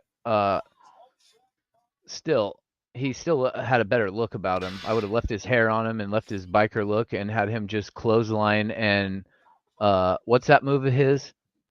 The spinning the End of Days. End of Days. End of Days. And then his signature moves. Yeah, it's one of the most protected moves. What's his signature though? The one leading up to the End of Days. The spinning when he thing. Slides out. It's like the one that Sami Zayn does. Deep six. Thank you. Deep six. Yeah, Deep Six into the End of Days is like the sickest signature to a finisher, bro. It was so dope, and they ruined him. They literally stripped him. I feel bad for the guy because he was really good. Baron has been in the Tokyo Dome. Mm-hmm. Yeah. What? He played for the Arizona Cardinals? Watching. That's another great takeover. The two takeovers, the one in Tokyo and the one in the NXT pay-per-view that they did in London, was it? When Finn Balor came out as Jack the Ripper with the top hat on in his demon gimmick. Dope. That was a great takeover too. Hey, little Montana, what's going on? Yeah, and he was crawling on the ground like a zombie, and he had the top hat on and shit. Finn Balor was so awesome in NXT, bro. He was so amazing. He was so great. It sickens me, man, to know that we had NXT and they took it from us, man. Bro, did Sami Callihan was Sami Callihan in NXT? Yes, I remember him for sure. Briefly, yeah. It wasn't. How long was he in it? Because I maybe remember a year him there, but I wasn't. Yeah, he was there towards the beginning. It had to be about a year. Yeah. It has to be. Yeah, it wasn't long at all. But he was good, man. I forget what he was called in NXT. He wasn't Sami Callihan. He was Sammy something.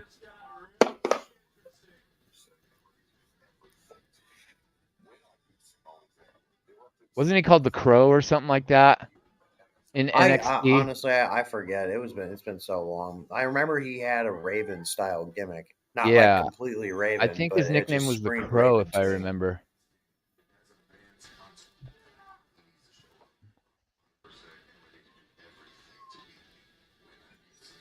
Fucking black and gold, man. Fucking no way. You mean Baron Corbin hit the End of Days on Samoa Joe? Yeah. But no, so Baron Corbin with the End of Days has one of the most protected finishers in the business besides the one-winged angel. It's a badass finisher. It's a badass finisher, bro. Yeah. Think about it. If you hit somebody in real life with the End of Days, you'll fuck their whole face up. For real. Oh, yeah. In real life, you'll fuck all of that up. And the way he does that pendulum where he swings you first and then whiplashes you back, it was the first time I saw him do that signature combo. I enjoyed him. Him more when he was fully on the Lone Wolf and didn't get into the He didn't whole talk. comedy gimmicky shit. Yeah, Yeah. whenever before they tried to, and that's the thing. They want the total package where somebody knows how to not only wrestle very well, He looked like the but be total on the package to stick. me. Like when he got into the ring from his entrance and then he holds his arms out straight like that. I'm like, look at the size of this. Yeah, like that. I'm like, look at the size of this dude. He does like a Scott Hall kind of. Yeah. I'm like, pose. this kid looks incredible. And of course, oh, well, he looks too good. He's too good. We got to make him look like a circus clown. That's what they turned him into. He reminded me of a clown at a rodeo that just runs around in the little arena and acts all like goofy and shit. And that's what I be telling people. It's like, look how Triple H And it ain't did his his fault. people in NXT. And look what Vince did to them once they got to the main roster. He did it on purpose because it was he was jealous that Triple H was beating him at his own game.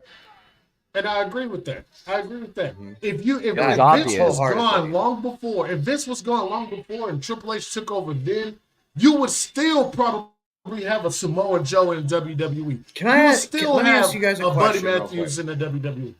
Yeah. Does Samoa Joe own the rights to his own music, or do they just do his music very similar? They made his entrance in AEW as close as they could without infringing. That's what I've been thinking. Like, because after hearing, like, say, because if you go back to his TNA days, they chanted Joe to his entrance, so he's always had that. And that's always been a given. Joe. Like, Joe. so yeah, that's the beat to his song is always the same. It goes along with his chant.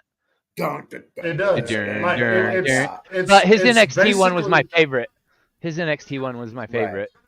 Yeah, not gonna lie, I enjoyed this one. Like when he first showed up in NXT, I was like, oh my god, thank God he gets a hug. And then it's the exact same thing I said about Adam Cole. It's the exact same thing I said about Adam Cole, about how his theme music and everything. It sounds literally Undisputed Eras. It's very synonymous with what he was doing in Black and Gold, and touches me. Right. And it's just like I want to ask you guys this question: do you think when they go to AEW, do you think this is what they tell them? Okay, I want my song to sound like I had in WWE, but just flip it up a little bit.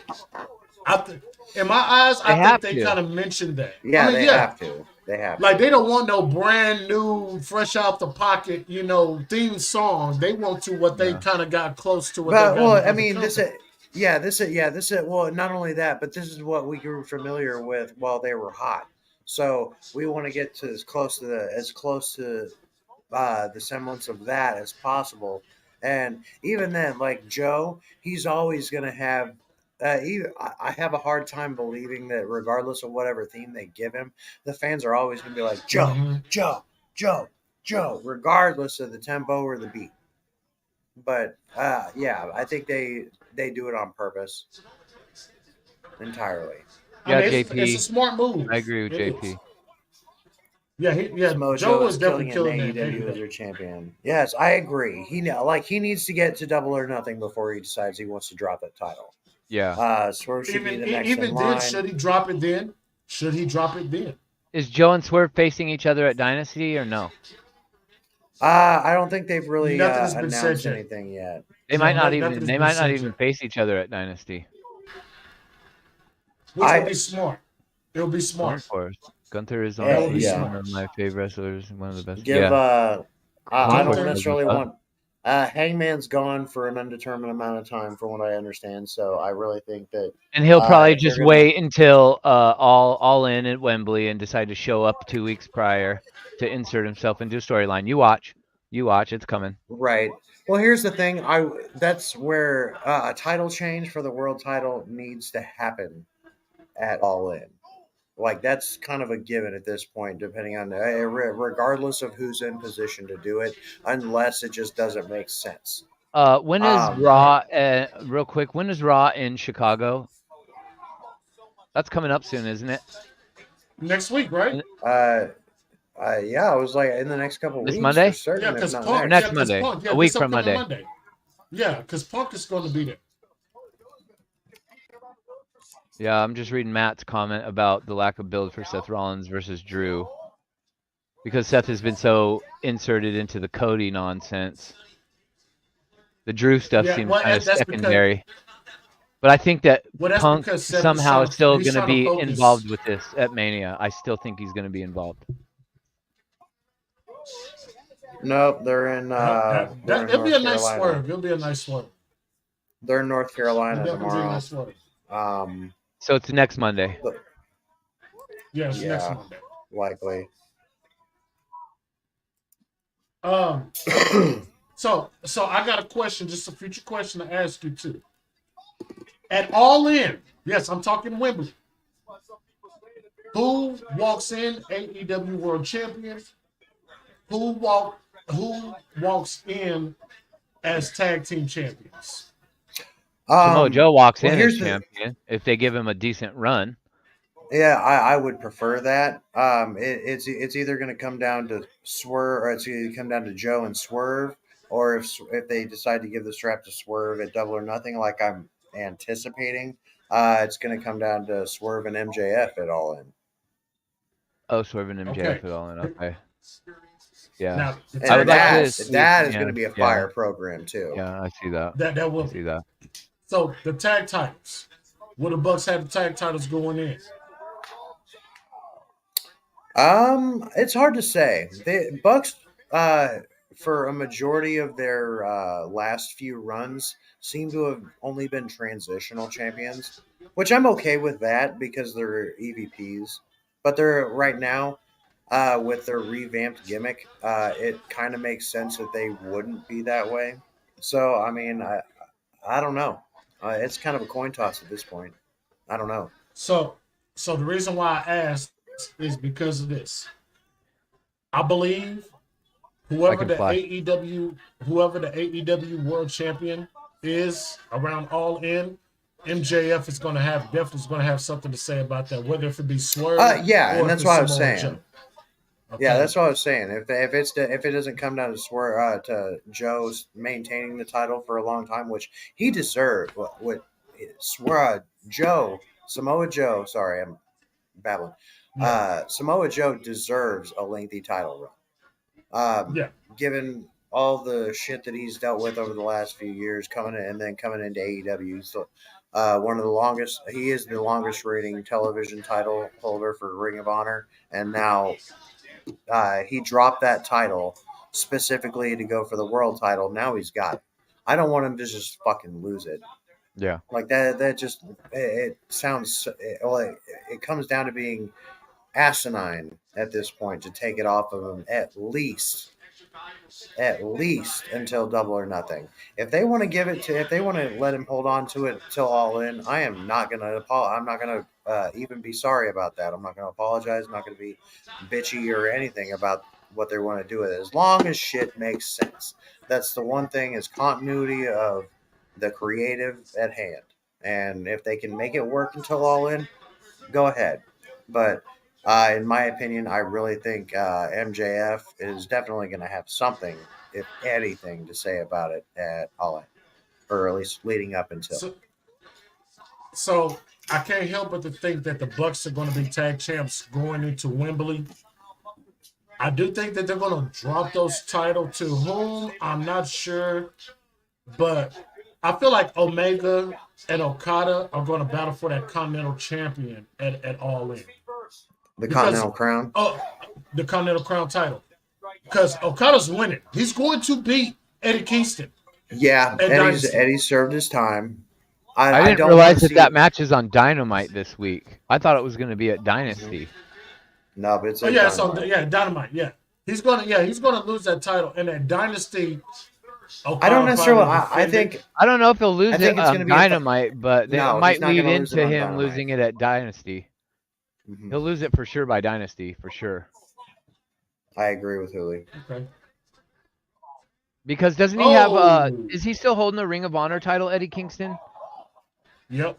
Yeah, he's still got all three of them. And he's more than likely going to be defending that at Supercard of Honor coming up. The Ring of Honor against. He's defending that. He's defending that ROH title at Super. Yeah, he's defending that Super. Well, this is all planned.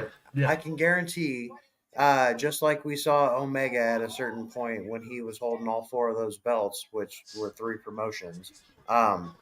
At a certain point, like we knew that he was banged up. He was ready to take some time off and heal up from his hernia, his shoulder injury, Who? whatever else. Oh, Kenny Omega. Oh yeah. When he was the belt collector. Yeah. Yeah. We saw him systematically start dropping those titles, obviously by design, but just via kayfabe, they set him up with these different matches, and he just was taken out. And then he dropped the world title to Hangman at Full Gear that year, and so he dropped the 10. He we dropped will the 10 say. no I times have to a Crimson. feeling. I have a feeling that maybe since it's already in motion, the Continental Crown is going to be the first chip to fall for Eddie Kingston. And then slowly he will drop the New Japan Strong open weight title and the Ring of Honor World Heavyweight World title in whatever order. But it's going to start with the Continental Crown.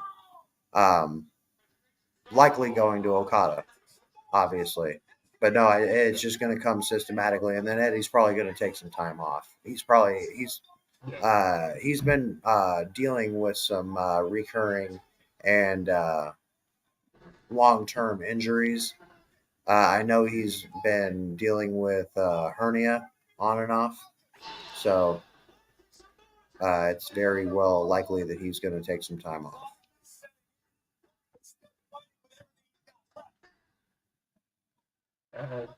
Is this it for Baron Corbin?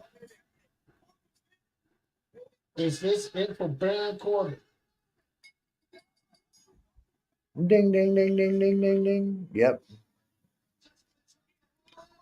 I will say, carried over from promotion to promotion, Joe is definitely one of those guys who will, like, I'm going to choke you out. I'm going to choke you out. And then he chokes him out each time. That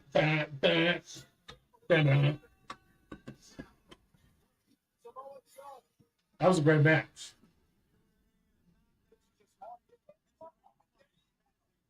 That was a great match. Yeah, that was very good.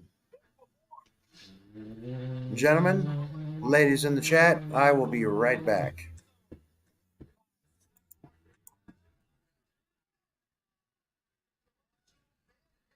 Yeah, the mid-most market is going to dip out just for a little bit.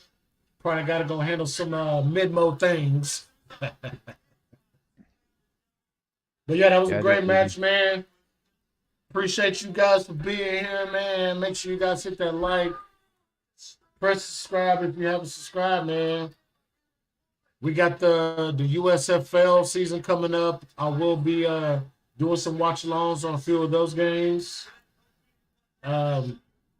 What else we got coming up? Stand and Deliver. The channel's already set for Stand and Deliver and WrestleMania. So if you guys haven't checked into those and hit the like already, go ahead and do so. I will be going live for those as well. And we just got so much coming up, man. So much coming. BOW. We got Okada versus Sheamus in the main event at BOW tomorrow. There's the Nature Boy, Ric Flair, Sergeant Slaughter, and the Empress of yesterday, Asuka.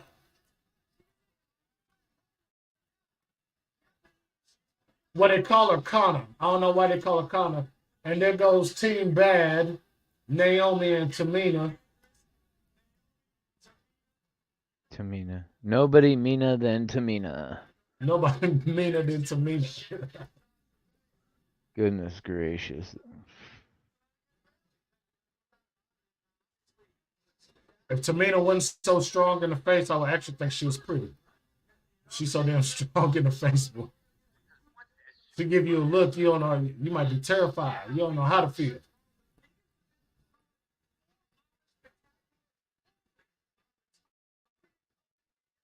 This is Laura Ronaldo. Who is this clown? With Corey Graves and Byron Saxton. Oh, we got Stephanie McMahon Is the military outside someone's door? What is that noise? I mean, Somebody got a helicopter flying over their house? You hear that? I'll stay right by Tinker Air Force Base, so it might be. I think it might be a helicopter flying over my house. Okay. That's crazy, bro. Holy smokes. Dude, look how skinny Green Shirt Guy was. Green Shirt Guy was skinny as hell.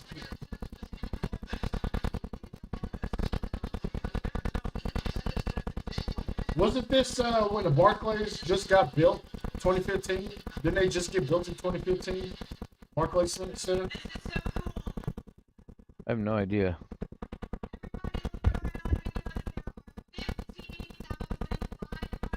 Barclays was built in 2012.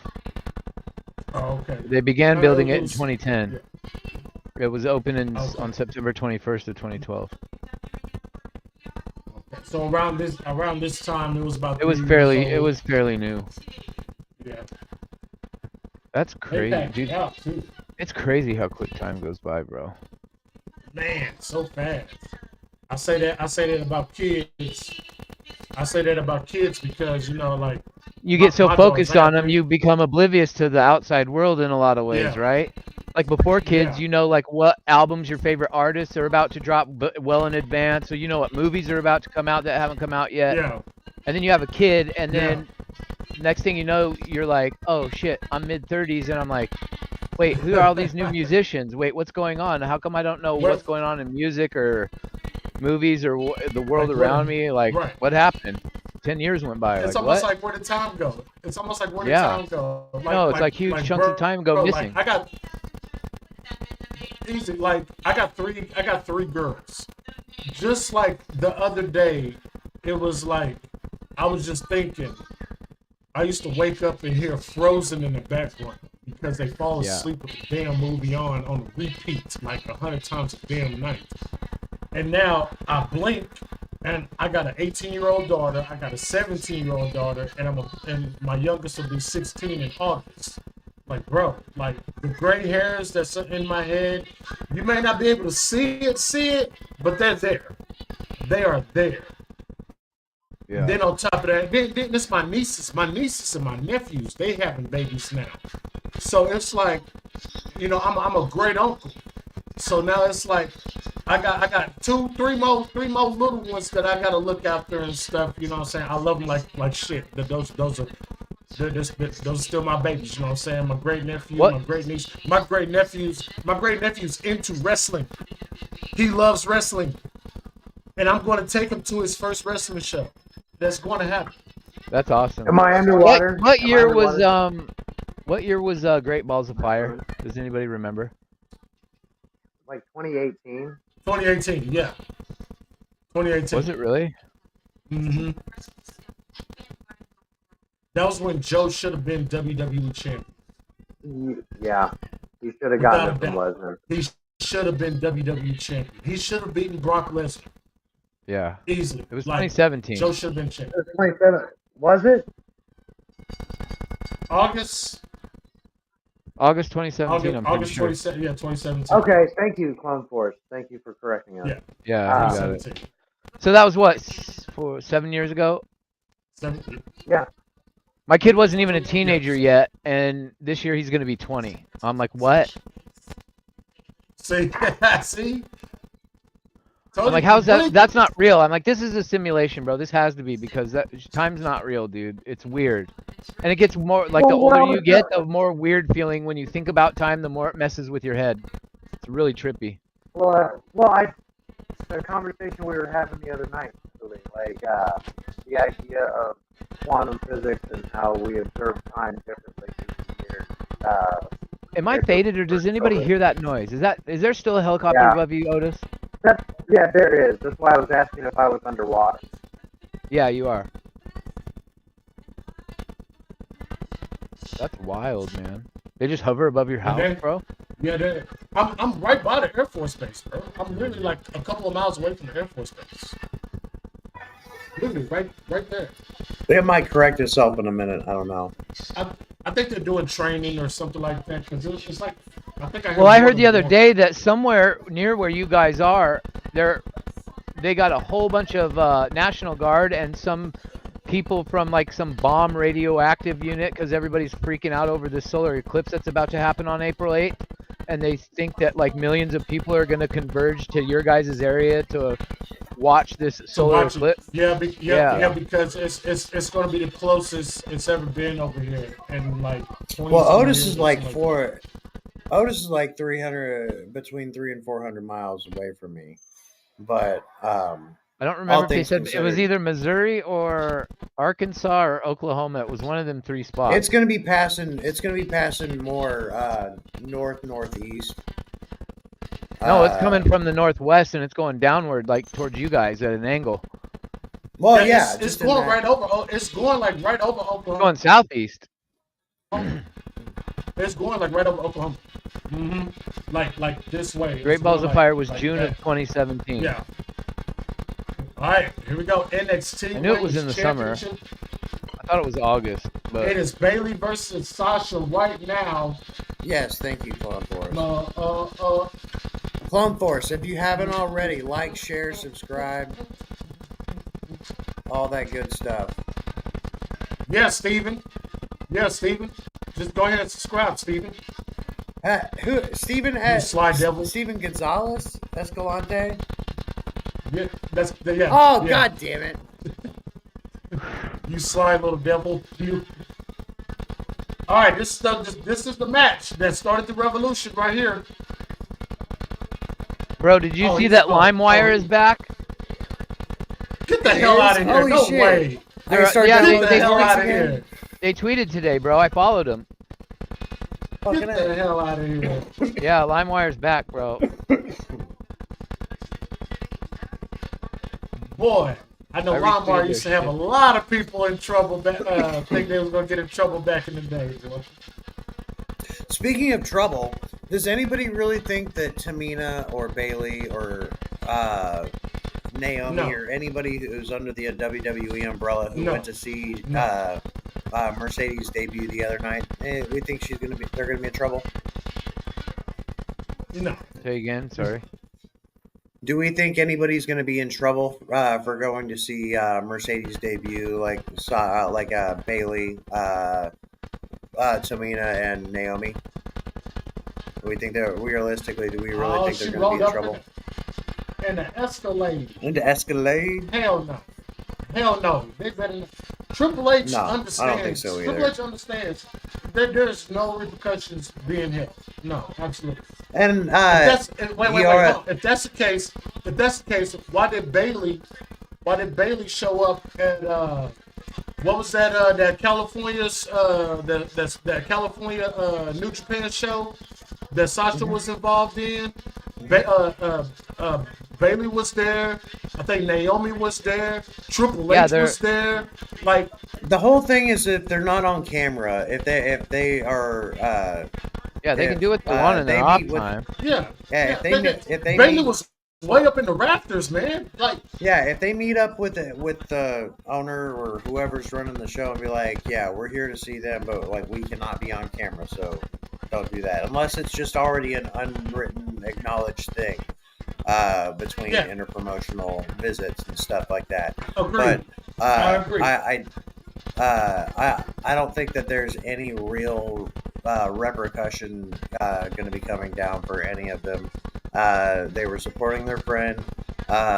Triple H understands that. I'm sure Ari Emanuel and Nick Khan understand that.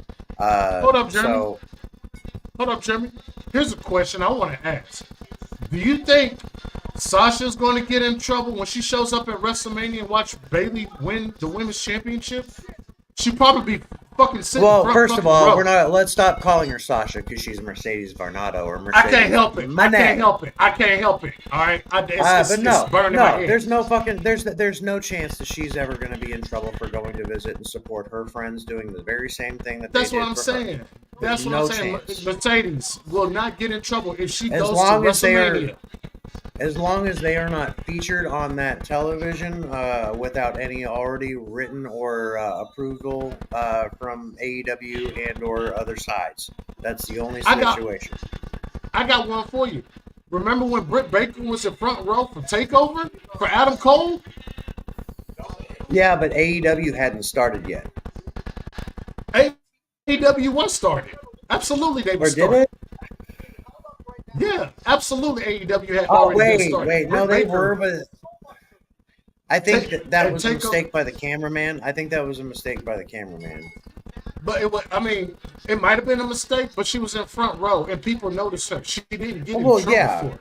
Yeah. She was there. No, you're right. You're right. She was. I do remember that now. She was under contract. They even had like a nice little close up, almost a good close up to whatever. Oh, look, there's go Britt Baker from AEW. Yeah. Like we know that's Adam Cole's wife, basically. Absolutely not. Mercedes will not get in trouble if she goes to WrestleMania. If she goes to WrestleMania and support Bayley. Absolutely. For heaven's sakes, both of them was at the Super Bowl together. Yeah.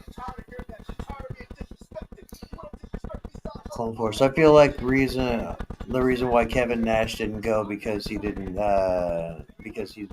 going through a lot. Like he had lost his son. Let's go. And they would have asked him questions about Vince allegations that's going on right. That's possible. Yeah. That's very well likely. Yeah. Yep. Apologies for those watching the stream if it sounds like there's a helicopter floating right above every one of our houses. Yeah, with the headset on, it's crazy, bro. It's gone. It's they're gone over here now. I don't know what the deal is. Well, it is like bass left and right alternating in my ears for the last like 10 minutes. I can still hear it. I'm trying to adjust my. Let me see. Hold on. Has any effect on it? There. Now it just got all of a sudden. It was quieting down and now it went loud again. That's crazy.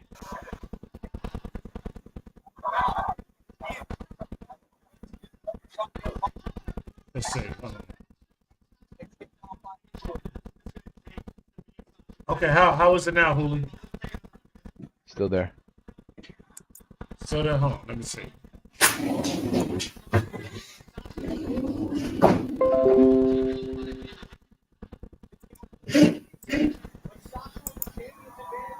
Okay, how about now?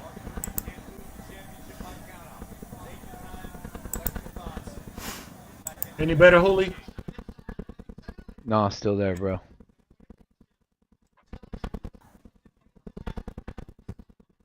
What if I... Wow. So what if I unplug my headphones? How does it sound now?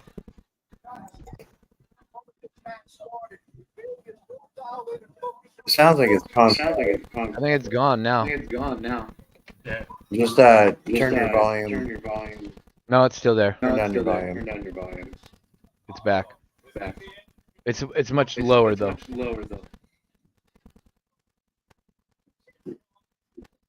Hold on, let me change a couple of settings and stuff.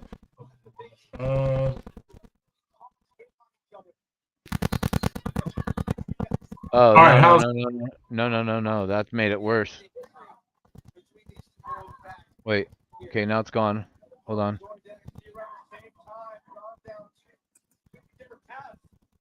Okay, I don't hear it anymore. Okay, cool. I had turned on my my noise cancellation. So maybe my headphones will work a little bit better now. Maybe.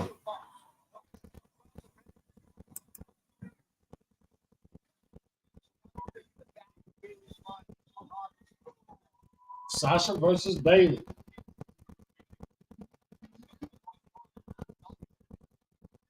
Yeah, try with your headphones.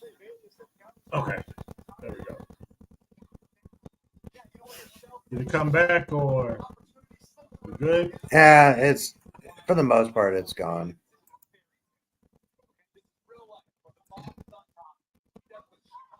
Okay. Oh man. Well, Steve, man, we appreciate you, man. Right on. Appreciate that. Yeah. Oh yeah, and we are.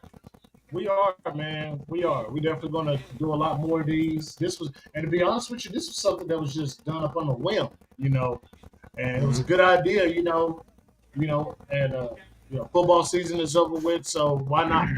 Why not? Right. Okay. The women's revolution starts with this. Hashtag Sasha versus Bayley.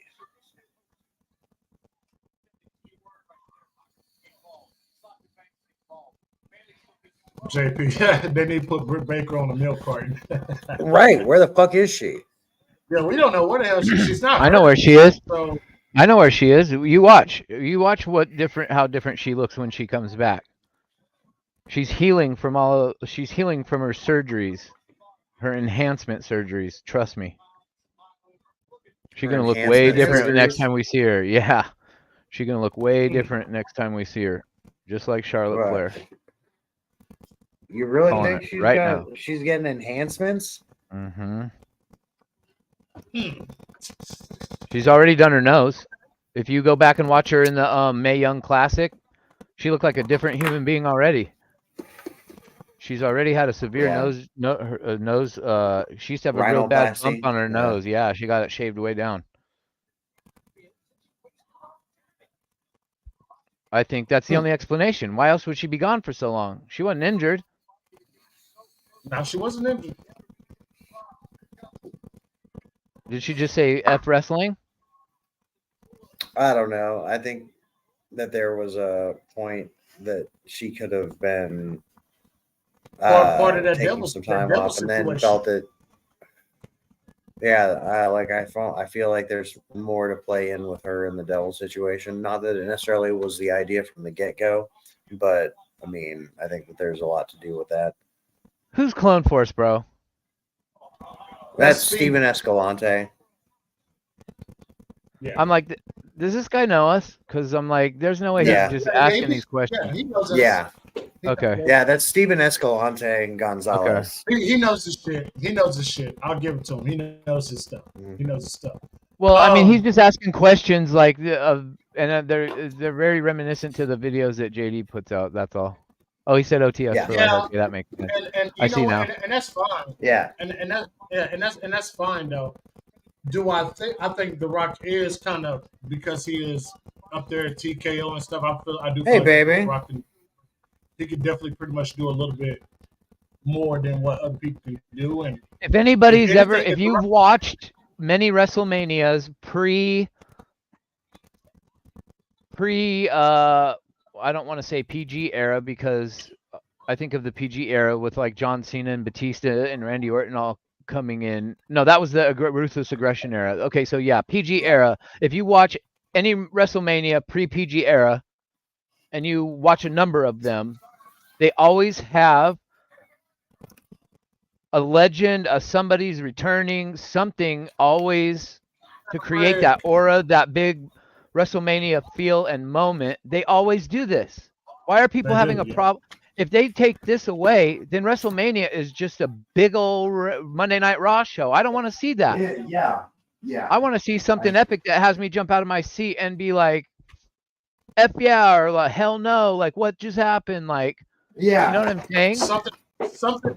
Put it this way, something that I can go back and think about. Something that you'll think about like years down the road. You know what I mean? So exactly. I get that the talent now, they're so young in the mind. It's like, did you guys forget? Maybe they all need to go back and watch old WrestleManias. Maybe they do, because Rock already done put his time in the ring.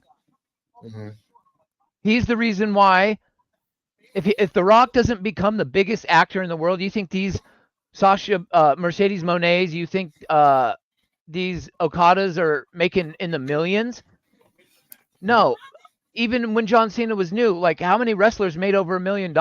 There couldn't have been more than one or two. Rock paved the way for them all. So he already So him coming back, he's no longer just The Rock, a former wrestler. He's like literally the biggest celebrity in the world. Yeah. That's so what do you think's going to happen? Of course they're going to put him at the top of the freaking pyramid. That's fair. Now I get everybody's mad.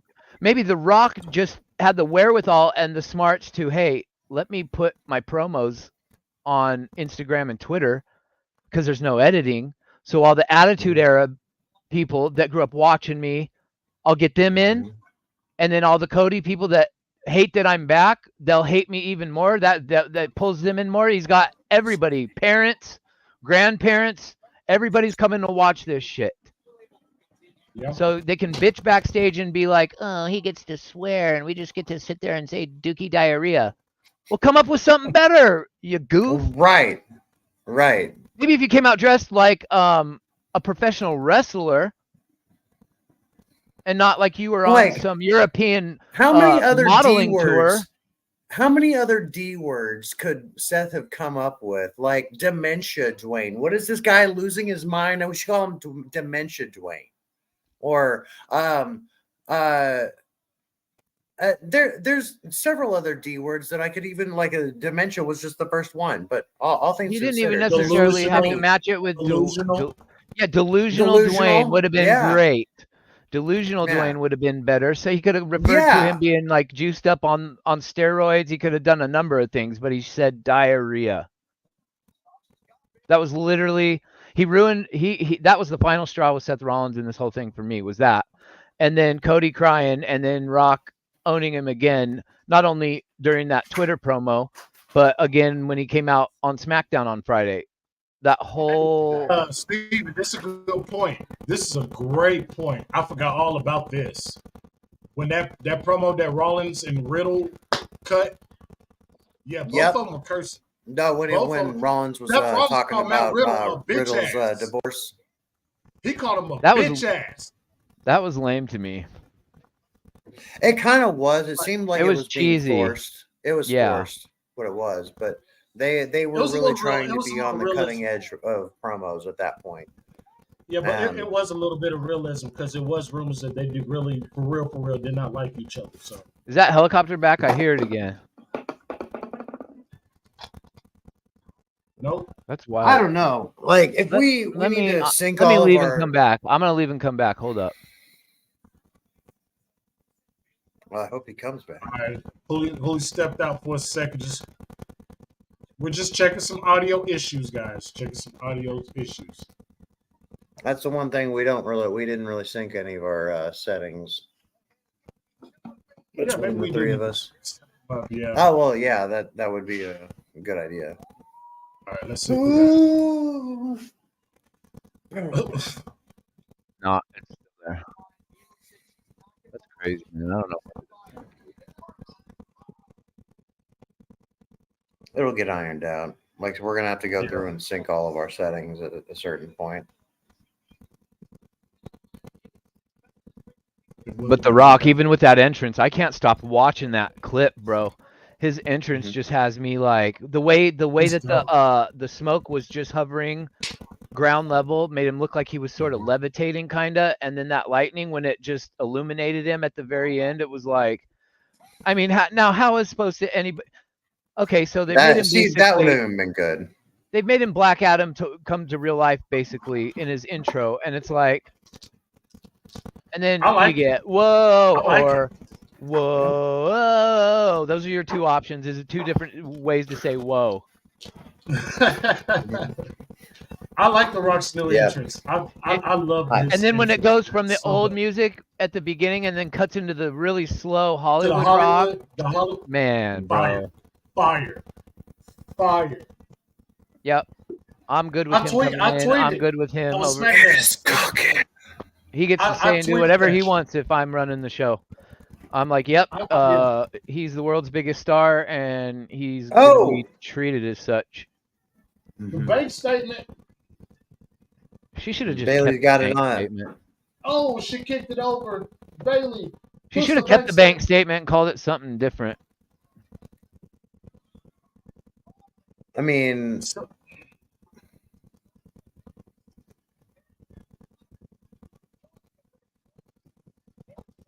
Mm-hmm. She could have named it. She could have actually called it Big Business. Called it Big Business. Yeah. Mm-hmm. Oh, she sure could have. Yeah. CEO does big business, right? One thing that I hope they do with AEW is just change her theme. That is Clone Force is right. That's all I want. Roman literally looks. Even he looks like a little kid standing next to The Rock, man. And that again is my point. They cannot continue with this and not. They bombarded us with The Rock. Yes. So he's taking over social media, and that he's posting them shits early in the morning, and then we see him later that night on the show. So he takes over the show. So it's been total entertainment mania from The Rock, right? And because I'll tell you what, we hear nothing for ratings. The Rock concert was purely for ratings. You would think that this at some point in reality, if this was happening, Roman Reigns would be like, hold on a second. He's got to also feel and notice this, right? Mm-hmm. Yeah, he has to. Do you think maybe at Mania in night 2, he just literally turns to The Rock and just takes him out himself? And continues on with Cody and then loses to Cody. And that's how he loses his title after he takes out The Rock on his own. I think he's going to take The Rock out at WrestleMania. I think he is. I think it's possible, but I was going, Jeremy, I'm going to let you go because I actually have a new theory on what I think may happen. Go ahead, Jeremy. I'll let you go first. Oh! Took a dive off the top rope and landed on her fucking head. Okay, so Queso? I love queso. Whoa! I think that I think that there is a big issue going on with they are literally gaslighting us. They want to make us think that Cody is faced all this adversity and is gonna ultimately they're wanting us to think that they're pivoting towards him getting a win or at least having the match. But when it comes down to it, I think that they're going to pivot back to the way they originally Cody may have his match, but he's going to lose. And so I realize, however it's happening, the whole idea that Rock called himself the final boss 3 times, twice during that promo that he cut on the total unedited promo that he did from his gym or whatever gym. And then he called himself the final boss during his Rock concert, which was completely done for ratings. There was no other reason for the Rock concert besides ratings. But no, he called himself the final boss. Why are you calling yourself the final boss and you're not only not the champion, but you're not you haven't put yourself in a position to even declare that from somebody who's calling themselves the tribal chief, whether they're 2 different designations or what, there's a big issue with the whole bloodline family tree that they dug up, because Roman Reigns had nothing on his name where Dwayne Johnson, The Rock, had High Chief on his. Yep. Bayley wins. I given the things, I think they're gaslighting us and making us think one thing's going to happen. But I seriously think that it's going to lead into bigger things, whether that is an acknowledgement of what Hooligan was just saying. But I think that there's bigger things going on between Rock and Roman for it not to be addressed anytime soon. On January 1st, when day 1 happened, when JD was doing his thing, I remember typing, because somebody was bitching about The Rock being back already, and I had said, why are you mad that The Rock's back? Like, if you haven't been paying attention, if you haven't listened to backstage interviews from years ago, Vince himself said this whole idea was for Roman to eventually face The Rock. So The Rock finally comes back. How many years have we had Roman? Everybody should have been ecstatic that Rock was back, because that signifies the end of the line for this shit that's been dragging on with Roman being forced on us for 7 years. 7 years that they've been forcing him on us like this. From the Shield to the Big Dog to the Tribal Chief, it's just been Roman Reigns, Roman Reigns, Roman Reigns, Roman Reigns, Roman Reigns, over and over again. So when The Rock showed up, I'm like, the end is near, right? And this is going to be epic for WrestleMania, because it's like the two biggest names you can have in wrestling going up against each other. Yep, true that. So I look at it this way, because people are talking about, oh, is Roman going? Like I said, like now Jeremy thinks Cody is going to lose, but like Ticket Drew said, there's no way you are a Cody crybaby. Burial. Like if you are a Cody crybaby, you want Rock and Roman to win night one. That's what. This feels like it's Rock and Cody. Yeah, it does feel like it's Rock and Cody. And where's Roman? The way that I pictured it, the way that I pictured it is that if you were to do it, because it can go so many ways, and this is what's making me very flustered. Because I could see where Rock and Cody are in the ring battling, and Roman is setting up for the spear. Cody turns around. Here comes Roman, dodges out the way. Roman hits Rock. Oh yeah. And Cody and Seth the win. You're right. But then you would expect Cody to lose at night two, because Roman is not going to lose twice. But at the same time, that doesn't necessarily mean that Roman has to take the pinfall both nights. Rock can take the pinfall at night one, and Roman can take the pinfall night. I don't think so either. I think they're winning night one for sure. But Rock can take the pinfall night one, put over Cody, and then Roman can take the pinfall night two. I don't think that's going to happen. What I actually think is going to happen is going to be some tension. I actually do believe that Drew McIntyre is going to fuck it up, and Roman and Rock is going to win night one. Seth and Drew are going to have a battle. Cody is going to try to intervene, but the Bloodline is going to interfere to stop Cody. Drew is going to win the world title. You might get something set up there, but I believe in that Bloodlines rule, that Bloodline story. You're going to have Jay. You're going to have Sammy. You're going to, and then Cody's going to be there, and you're going to have Seth. Seth is going to come out and help out Cody regardless, and Cody is going to win that title at night two. He's going to lose the tag match. Do you think at some point WWE lets Dustin come in and be on Cody's side? If it's okay with AEW, because he's still up. Or what about Stone Cold? What about Stone Cold? Because if you remember, when Cody came out after he won the Rumble, what did he tell the crowd? What did he tell Roman Reigns? He said, I took counsel with multiple people. The first being a member of your own quote unquote bloodline. And then he talked about The Rock. He never mentioned who the other people were.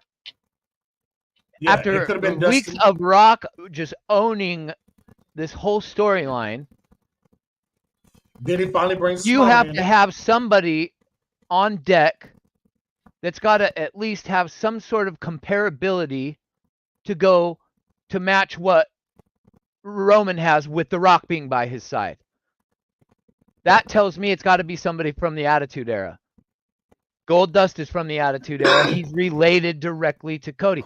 Cody sat there in the corner on Monday Night Raw crying, saying, my mom is all I got left. Mm-hmm. What about your brother?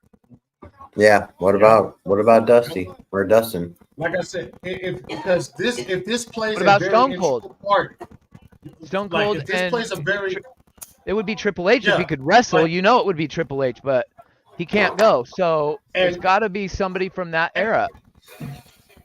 And I believe I might have had this conversation with somebody at work, or I had this conversation with somebody off the live stream. But it's so many people that you could actually put in a situation to help Cody. Like, yes, you could have Stone Cold Steve Austin in there to help Cody. I mentioned Sammy. I mentioned Jey Uso. What about Randy Orton? What about AJ Styles? Orton what about too, LA yeah. Knight? You can Orton would you make can have sense. because the bloodline took Orton out. The bloodline kept AJ Styles off TV for a little bit. So Orton's in a three-way at absolutely it Mania, worked. right? Kevin Owens. Yeah. Right? Yeah. With I bet you Kevin now Owens and Logan watch Paul. to see where they place this match. Because if that three-way's on night 1, I'm thinking there's a good chance that Randy Orton's winning that, and then he comes out to help Cody night 2. There's a good chance that could happen. Yeah, Orton, Kevin Owens is another one that can be added to that could help out as part of being part of the Shield, because you're going to have so many of these bloodline members come in Sami to help Zayn. Roman or Rock and Roman. Yeah, Sami Zayn. You're going to have all these people. You're going to need more than just Seth Rollins and Jey Uso and Sami Zayn. You're going to need more. What if they You're have the gonna need roster kind of collectively with the guys that the bloodline has messed with over the years, collectively come out as a group to help Cody? Exactly. Look, even John Cena is going to be at WrestleMania this year. No, he's for sure going to be at Mania, but I don't think it's going to be anything to do with the main event scene. Well, it may not be the main event, but he was a victim of the bloodline. He was a victim of the bloodline at SummerSlam when he wrestled Roman. So I could see Cena putting in a couple. Who did Austin Theory say he wanted to wrestle at WrestleMania last WrestleMania? He said John Cena. Yeah. Did he say John Cena? Did he say okay? I believe actually it was before Mania he said it. The last thing I heard about Austin, and when it talks about WrestleMania, is that it had to make sense, or it had to be meaningful. This is a beautiful match we're about to see. Finn Balor versus Kevin Owens. Oh yeah. I wish I could watch this shit, man. For the NXT title. Is it on YouTube? It might be. No. I'm gonna look it up. Just look it up. It might be, because they throw out random this and that here and there.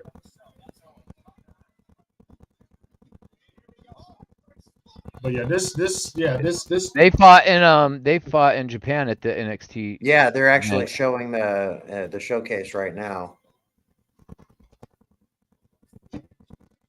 Takeover Brooklyn.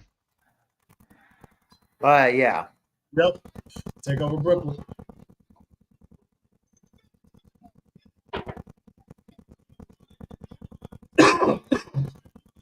Full match. Here it is on YouTube.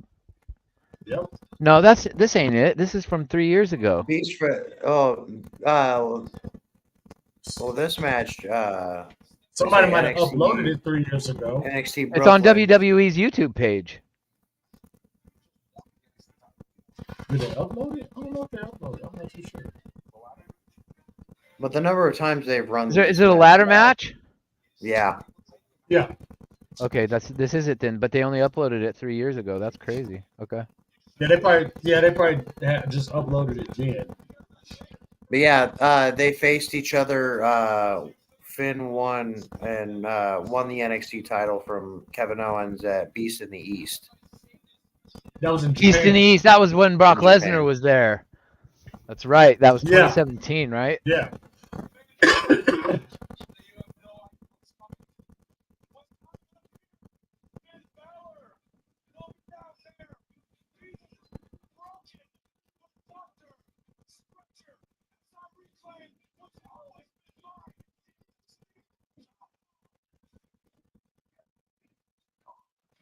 Hold on. I'll be right back.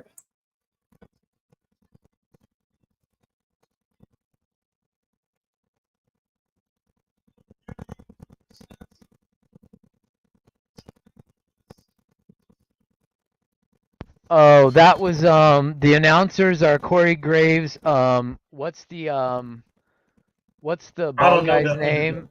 What's the bald guy's name? Byron Saxton. Tom Phillips. Don't you remember Tom Phillips? And he got busted on the airplane because he was texting the flight attendant saying that he wanted to face fuck her or something like that. Oh, yeah, that's what he got in trouble for. Yeah, and then they let him go because he was like, "I want to fuck your face" or something like that, and he got caught. Wow. Okay. That's yeah, Tom Phillips. That. Yeah, he was the NXT announcer back then. before he was Raw announcer. He was actually better than Kevin Patrick and the guy Vic Joseph, in my opinion. Tom Phillips was a good one. I felt that he was but he was a dum dum. The next man. No guy. wonder He was Vince the next liked man him guy and behind Michael Cole. no wonder Vince liked Tom Phillips and bumped him up to the main roster as commentator so quick. Vince probably told him, "Hey, I see a younger version of me in you, pal." I don't know if that was Good question. Good question. Good question. Golden. I'm gonna go Finn Balor. I'm gonna go Malachi. Alistair. I'm gonna go Keith Lee. I'm gonna say. Otis gets all the names wrong, bro. Oh wait. All right, NXT. All right, so I'm gonna say Finn Balor. I'm gonna say Aleister Black. I'm gonna say Keith Lee. I want to say Big E, but I also want to say Neville. It's hard. That's yeah. How many do we get for Mount Rushmore? 4? 5. Yeah, it's 5 for Mount Rushmore. So I'm gonna say that's 5. No, there's only Mount 4 heads Rushmore on Mount 4. Rushmore. Mm-hmm. I mean, if you got 4, then you got 4. I got 5. Adam Cole. Oh yeah, Adam Cole. Adam Cole, Finn Balor, Kevin Owens, and who's the other? KO. No, Velveteen Dream. See that? See how hard that is? That's hard to pick. You could maybe interchange Finn Balor with Alistair, but sure, I would change out Neville for Adam Cole. Mine are Finn Balor, Samoa Joe, Aleister Black, and the guy. Picking the final one is so hard because I really liked heel Tommaso Ciampa. I really liked Velveteen Dream. I really liked Kevin Owens. I liked Sami Zayn. I liked Neville. I liked Gargano. It's like, how do you pick, bro? It's so hard. That's a loaded question right there. For the women, I'm gonna say Mercedes, AKA's. Yeah, absolutely Sami Zayn. But for the women, absolutely Sasha, aka Mercedes, Bayley, Asuka, Ember Moon, and either Shayna Baszler or Rhea Ripley. Okay. Yeah. Sasha, Charlotte. Oh, excuse me, not Sasha. Not Charlotte. Sasha, Bayley, Ember Moon, and oh fuck.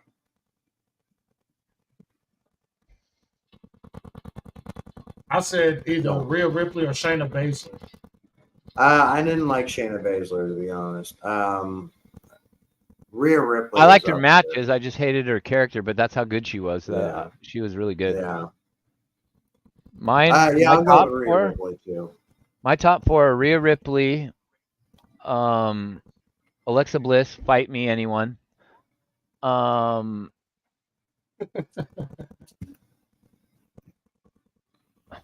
Asuka, because she had a run unlike I've ever seen on either a man or woman side in wrestling. She's undefeated. Yeah. Asuka. And then they have her debut in a loss, really? That dude, don't even get me started. Sasha Banks actually to me in NXT was cringe. She had not found like a lot of, you could tell she was not comfortable speaking and cutting promos, and she stuttered an awful lot, and she would get caught up on her when she was talking and she'd stop. And I thought a lot of her stuff in NXT was forced when she got to the main. Now, as the end I should say the end of her NXT run and her having that match with Bayley, then I was on board with her. But in the beginning, I saw more potential as a superstar, honestly, in Alexa Bliss than I did Sasha Banks. I knew her wrestling was there, but I didn't know if she could pull off a persona to get everybody on board. But she ended up doing it, to her credit. She did. Yeah. But my favorite wrestlers, who'd I say? Alexa Bliss, Asuka, did you say Bayley? Rhea Ripley, and I didn't pick a fourth. Okay, I Ripley, would yeah. say, actually, I'm gonna go with someone from the newer generation and say Tiffany Stratton. Really? Oh, okay. Okay. Okay. I can understand that. She's definitely been, I believe, probably the first woman in NXT that got fast tracked to the main roster. See her. When the first time I saw Tiffany, I got the same feeling as the first time I saw Alexa Bliss. Not in a perverted way, Marks. All right, everyone, calm down. I just saw, oh shit, she's gonna be champion within 2 years on the main roster. Like that's what I see with Tiffany Stratton, the same as I saw with Alexa. So yeah, she's going to win Money in the Bank. I would have said Nikita win Money in the Bank because I thought Nikita would have gotten the fast track because she was there before Tiffany, but she got injured, and then the push got given to Tiffany, and that's a bummer. Yeah. And then she got injured again, didn't she? So she's injured again, actually. Yeah, she did. She's out. She's out. She was out, came back for like a week or two, and then was out. And then out and reactivated that same damn injury, so she's probably gonna be out a little bit longer. You know, but big ups to Nikita Lyons. Get well, stay healthy, yes, please. Nikita Lyons. Dude, Finn Balor's entrance. Finn Balor's entrance is absolutely awesome. I'll tell you what, though. Even though it's iconic, just because it was the first belt, I never really was a fan of the first NXT title. Never was. No, I didn't like it either. With the big X, the big ugly, yeah. You could see all the Never smudges was. on it, and it looked dull all the time, and I didn't like it at all. Yeah. When they changed it, that's when I liked it. The new one was sick. I still want one of those new NXT titles. Not the second generation, though, but just the one that they changed from not the Nickelodeon one. Not the Nickelodeon. Yeah. Willie and I both agreed that probably the best WWE title they've ever relatively likely put out was the NXT UK title. Yeah, that's my favorite looking title of all time. That's your favorite? There's nothing that's gonna. I can't say it's my favorite of all time, but it's my favorite WWE title. The Intercontinental Championship, the old school one. Yeah. In my eyes, is the most beautiful title that I. Says the IWC Intercontinental Champion. Yes, that's why I have that belt. However, I'm a huge fan of the classic Winged Eagle belt. Yeah, the Winged Eagle is a good one too. That Winged Eagle is just. I wish they'll bring that back in a different. Well, I always like the rumor. You know, so like rumor is that Cody is going to introduce one, so we'll just wait. I've seen designs for that actually didn't look too bad for like the same like shape of the title, but just an internal difference design. But it's got wings and a lot more going on inside the main plate. It's a little bit busier, but ultimately it looks very reminiscent of it looks like a contemporary incarnation of the Winged Eagle, Winged Eagle. As far as the Winged Eagle title goes, like I always thought it was a little small, especially when you put it on Bret Hart and I mean, even then, Hulk Hogan holding it at the time, I think. But no, it just looked small.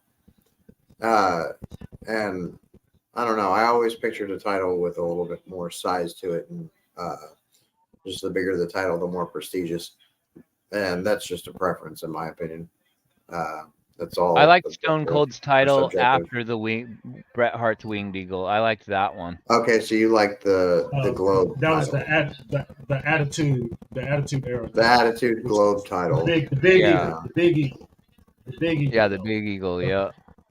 There's a lot of them I like. The Winged Eagle, the classic. You know, I always attribute that one to Hulk Hogan and Bret Hart holding that title. Yokozuna held that title. Stone Cold held that title. Had it.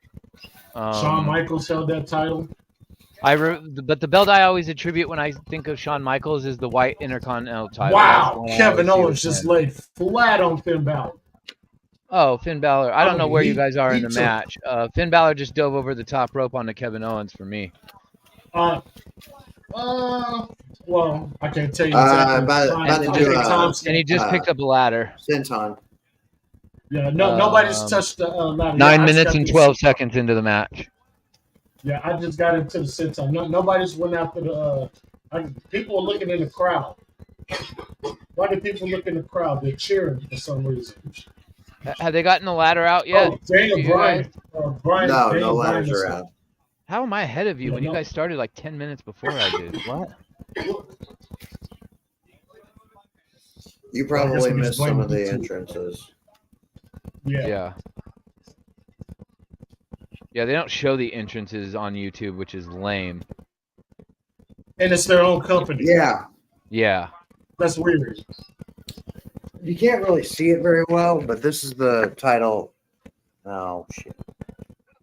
This is the title that I'm most used to. Yeah, that's the Big Eagle belt. The Big Eagle? Yeah. That's the Big Eagle. Dude, is that Triple H? Mm-hmm. Yeah, that was Triple H. He was jacked, bro. That I went to. Yeah. He used to be massive. That was just after he came back and was taking Stacker 2s and endorsing them.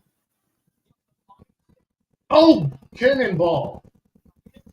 Or maybe not Stacker 2s, but the Ico Pro, is that what you're gonna call it? Ico Pro. Holy shit. Ico. I knew who would remember that. Hell yeah, I do.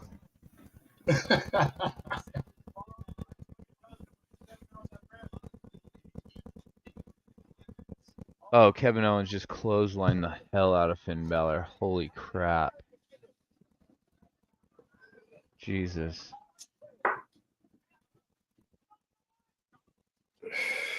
Oh, big headbutt by Kevin Owens.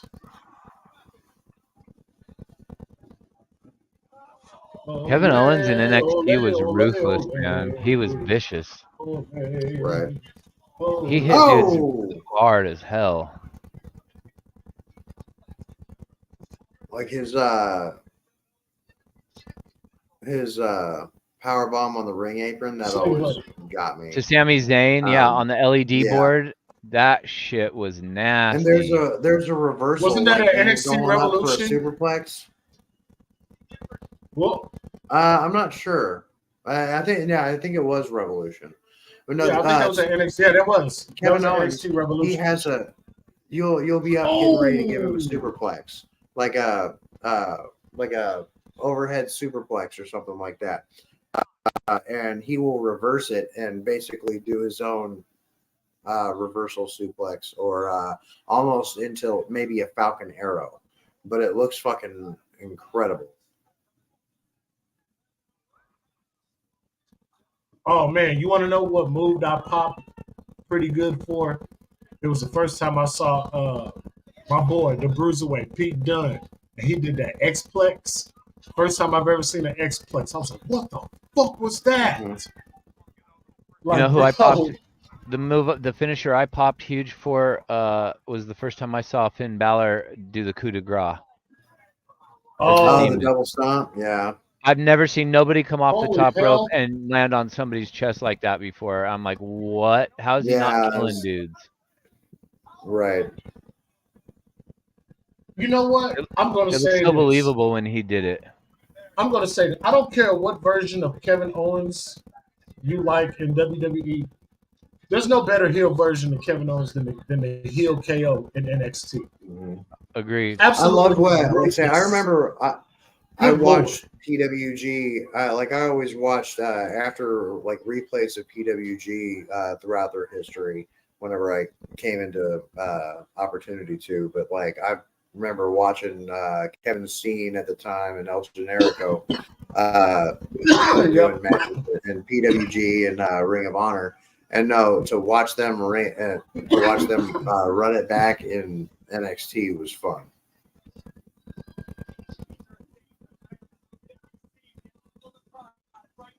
Oh, they Eyes fighting on in the the prize crowd. right there. They're fighting in the crowd. Oh my! Here's another God. thing.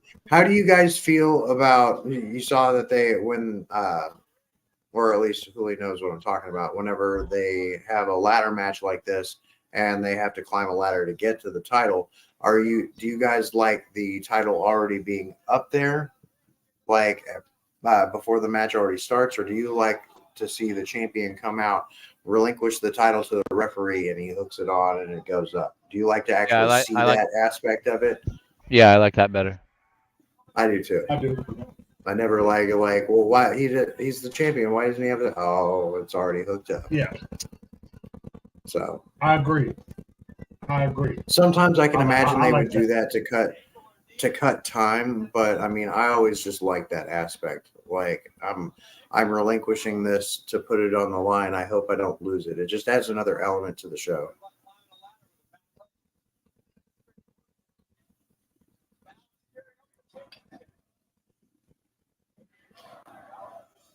A sick crowd. They're already getting ladders. Like, we want tables.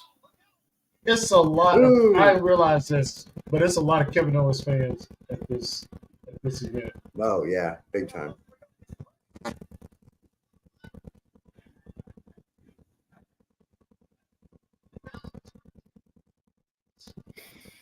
But yeah, I want to watch. We need to watch Takeover Portland next as a watch along. And all right, Takeover Portland, cool. And then I want to see it. And then I want to see that whoever's doing it next. I forget which one it is, where Finn and Samoa Joe faced off for the title.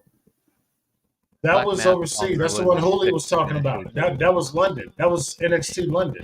That's the one Hooli was talking about.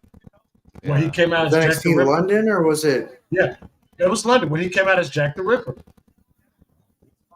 Well, I just remember they were doing a lot. They were putting a lot of emphasis on the different parts of his name, Finn and Balor, like Finn, whatever, was like a mythological folk hero, and Balor was like an Irish demon. Like how they like that dynamic. Oh, when they were explaining how he came up with the that was Finn Balor. That was London. That was London. Okay. He also altered his gimmick for the Beast in the East pay-per-view too. I forgot what he came out looking like though. It was different. It was a different demon. It was a different demon because they showed it in the highlights before the match. Yeah. So I think it was almost like an Oni, or he had a big Oni painted on his back, if I remember correctly. Was something like that? Was it Oni? His back paint looked like a big old Oni demon, like Japanese samurai demon looking thing, if I remember correctly. And he had the teeth up here, but had the tongue kind of like up in the middle. It was absolutely, and the face was mostly red. Well, the first time when he ever did this with his neck, and it looked like the mouth of the creature opened and shit. Up. What is his paint, bro?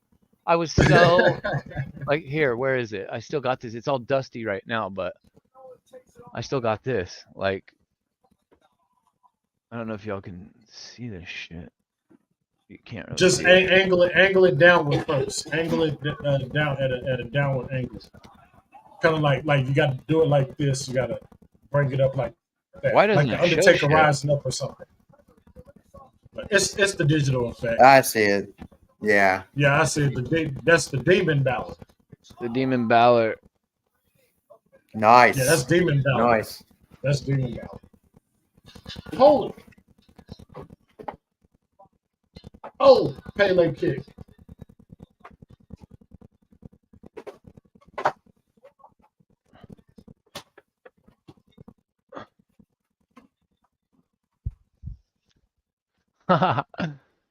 Balor going for the Everybody's shotgun. gonna love No this big Funko Pop. clothesline. You can see the sweat pop all off of Finn Balor's chest. Oh, Rocky Maivia. His debut, yeah. With he's got the little poofy hair and look at his poofy hair. Oh shit! He was The Rocky crying. Maivia with He the was poofy hair. crying. Ah, shut the fuck up. Oh, That promo he cut Balor was so took a ladder. awesome. I love The Rock, man. Brooklyn 2018, man. Every single takeover was just above everybody's expectations. There was times to where JD got on his channel for the review and was just absolutely speechless on what to say about the show. Yeah. That's how good it was. Every single takeover, there was at least one moment, but there was multiple moments every show that it just had you jump out of your seat and mark the fuck out, bro. Literally, every show, every takeover had a moment. Hooligan, what takeover was that when DIY won the tag titles from the Revival? Forgot. I still got this too. That DIY won the Hardy Boys. Yeah. Team Extreme. What were you saying, Otis? What takeover was that where DIY won the tag titles from the Revival? From the Revival? That was a Brooklyn, I believe. Was it Brooklyn 2? Or was that Brooklyn 3? My phone's dead. Hold on. I can Google it real quick. Yeah, because I'm checking. When did DIY beat the Revival for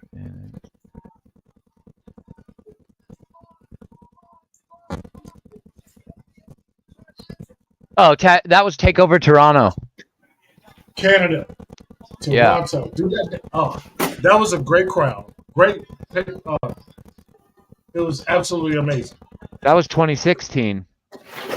Where's hey, Jeremy, can you still hear me? Yeah, I can hear you. Okay, so I gotta ask this because I've done it live on here. There was actually a match that brought me to tears.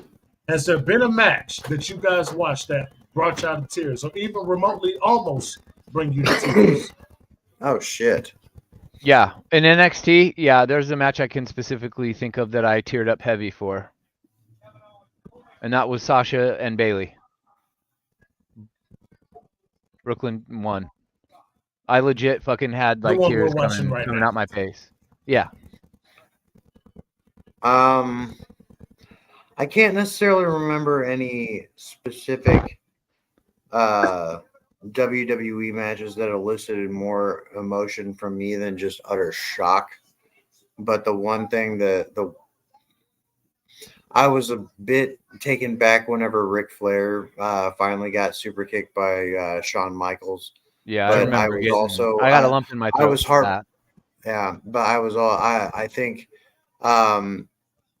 it's a toss up to me. I always come up with toss ups because there's so many comparable occurrences in wrestling. But I equate Undertaker's loss at WrestleMania 30 as one of those instances, but also whenever Shawn Michaels lost his not his first, but his final match against the Undertaker for his career. Yes, I teared up for that. I teared up for Triple H versus the Undertaker. But if you want to, but that's WWE. The last match that I can truly remember, the last match that had me in tears specifically was Sting's retirement. I wanna piggyback real quick. He was talking about NXT though. Oh yeah, but I mean it's just in wrestling at all. But in wrestling in general, but that DIY. Actually it was the American Alpha when they won the tag titles. Oh wow, yeah. That was very emotional because of what they went through and everything. That was very emotional. Yeah, that was good. As far as wrestling in general, you're right, Jeremy. It was the Ric Flair, it was the Shawn Michaels, both of their last matches. But it wasn't the last matches that did it. It was the Raw after that, when they did their goodbye speeches. Yeah. Those catch me so off guard. I can't even Yeah. explain on how to feel about those. And it's just all genuine. It's all real. But in AEW, yes, Sting's match. I will say the one thing that hit me, the one thing like the wrestlers have come and gone as well. Like as far as like not necessarily wrestling angles, but like losses in wrestling. Eddie's the one that hit me the hardest. Even oh my god, Scott Hall got close. The Ultimate Warriors Hall of Fame speech made me cry. That then the night, that very night or the night after, or the day well, after. I mean both, but when when I first saw him back, and then he cut that Hall of Fame speech. I cried for sure. Oh my god, that powerbomb on the apron. Yep. And that promo on Raw too after Mania, I cried for that too. Mm-hmm. And then the next morning when he was found dead, I cried for that too. That was such a weird weekend. Undertaker losing. That was just a weird WrestleMania. And it was in Louisiana, and Louisiana is tied to like voodoo and stuff. Yeah. Yeah. And I was just like, dude, that's just so weird how all that played out, man. So crazy. That is wicked. That is wicked. Vince. Bastard. They're still fucking around with this short ass ladder. Oh! Oh! I don't even know what you guys are watching. Otis is a little bit behind me. I got Kevin Owens is in the ring. Ladder in the fucking ring. Yeah, Kevin Owens is in the ring with 2 ladders. Got this short ladder. Didn't even go. I don't even know if they touched the ladder on the ramp yet. No, well they have, but they just did a quick spot, and then quickly migrated back to the outside. Oh, super kick. Okay. Super kick. I'm gonna pause it. Super kick. Just let me know when he sets up the ladder on the folds up the ladder and sets it between the ring post and the one in the middle of the ring. There were a lot of brutals. Now, let's talk for a second about AEW and how all the dangerous spots that all these wrestlers are doing on a regular basis. NXT, a lot of them wrestlers had crazy spots, bro, but they did it in they spread them out more and they made it for really holy shit moments. Whereas I feel like they get it a little too much in AEW. That's fair. That's fair. That's like kind of the point. They knew how to do their dangerous spots. They knew how to get their holy shit moments without. I don't ever remember wrestlers being injured like this. Like AEW is just year after year. We come into the summer, and a whole slew of people hurt. Yeah. So once everybody gets back soon, I hope they stay healthy. No, yeah, you ain't kidding. Because that's another thing that's plaguing AEW is they're having to interrupt storylines due to injury all the time. Because people give AEW shit for not telling stories. Well, they try to, but then their talent gets hurt, and then they got to abandon story. Yeah, and that's the one thing that I've been kind of preaching is that they don't prioritize their spots and pick them wisely. Like, don't just be doing crazy shit just to do it. Make it make sense, if anything, if you want to do it. But then even then, don't oversaturate the product with all these crazy spots, because then you're just going to fucking desensitize us to all the shit. Yeah, which is kind of like a drawback to what Darby Allin did in Sting's retirement match, because it's like, what are they going to do now that's going to ever get like, holy sh... Do you notice that, like, when you watch that spot back, I was expecting a much louder, like, holy shit. It was because of the sheer fact that nobody even believed what they just saw, bro. Everybody was quiet because they were just like, I think he's dead. Oh, shit. Yeah. Like, he splatted right through them chairs like they weren't even there, bro. It was just bam, right to the floor. And hey, you got the crowd. Hey, no joke. You got the crowd. I never realized this, but you got the crowd. Everybody's like this in the stands. Yeah. Literally. Just like this in the stands. Like, a cop came in and said, freeze. Hands behind your head. Everybody was up for this. Ben's reaching way too far. Like, everybody was under arrest and shit. Yeah. Pretty much. Yeah, you're going to have to do a dive for it. if you want to get it, but nope, you might as well just take Kevin out on that spot. I loved Finn Balor in NXT, man. He was awesome. Dude, he's going for dope. And I loved how like he could get losses as his normal self, but anytime he pulled out the demon, you knew he was winning. Fuck yeah. Yeah, coup de grace. Yeah.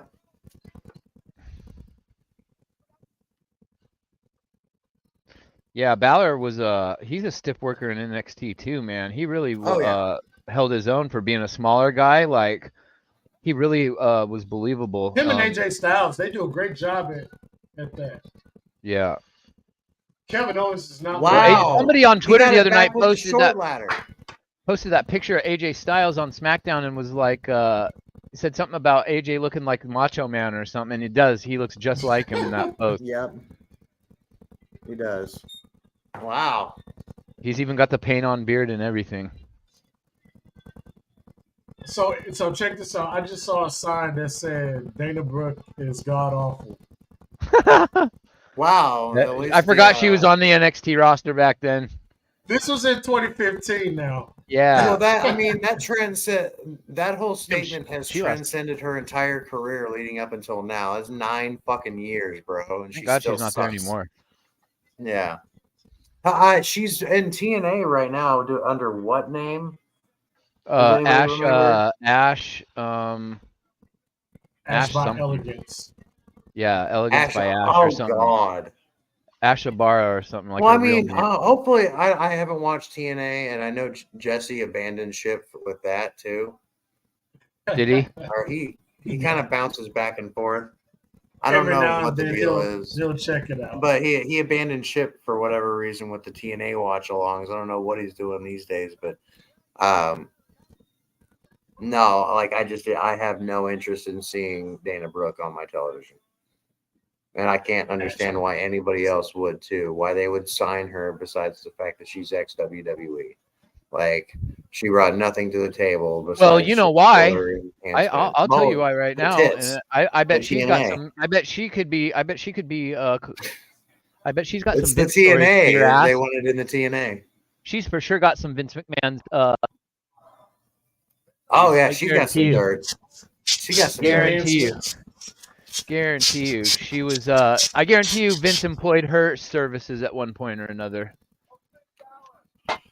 Yeah, she looks like she could have seen it up close. She had no wrestling ability whatsoever. No. She was strictly there to give Vince hand jobs, I promise.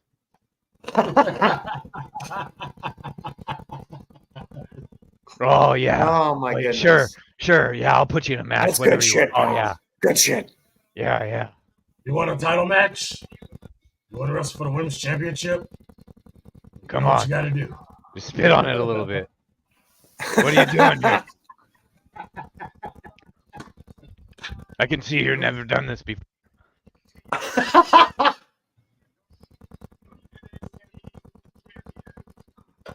Oh, Lord.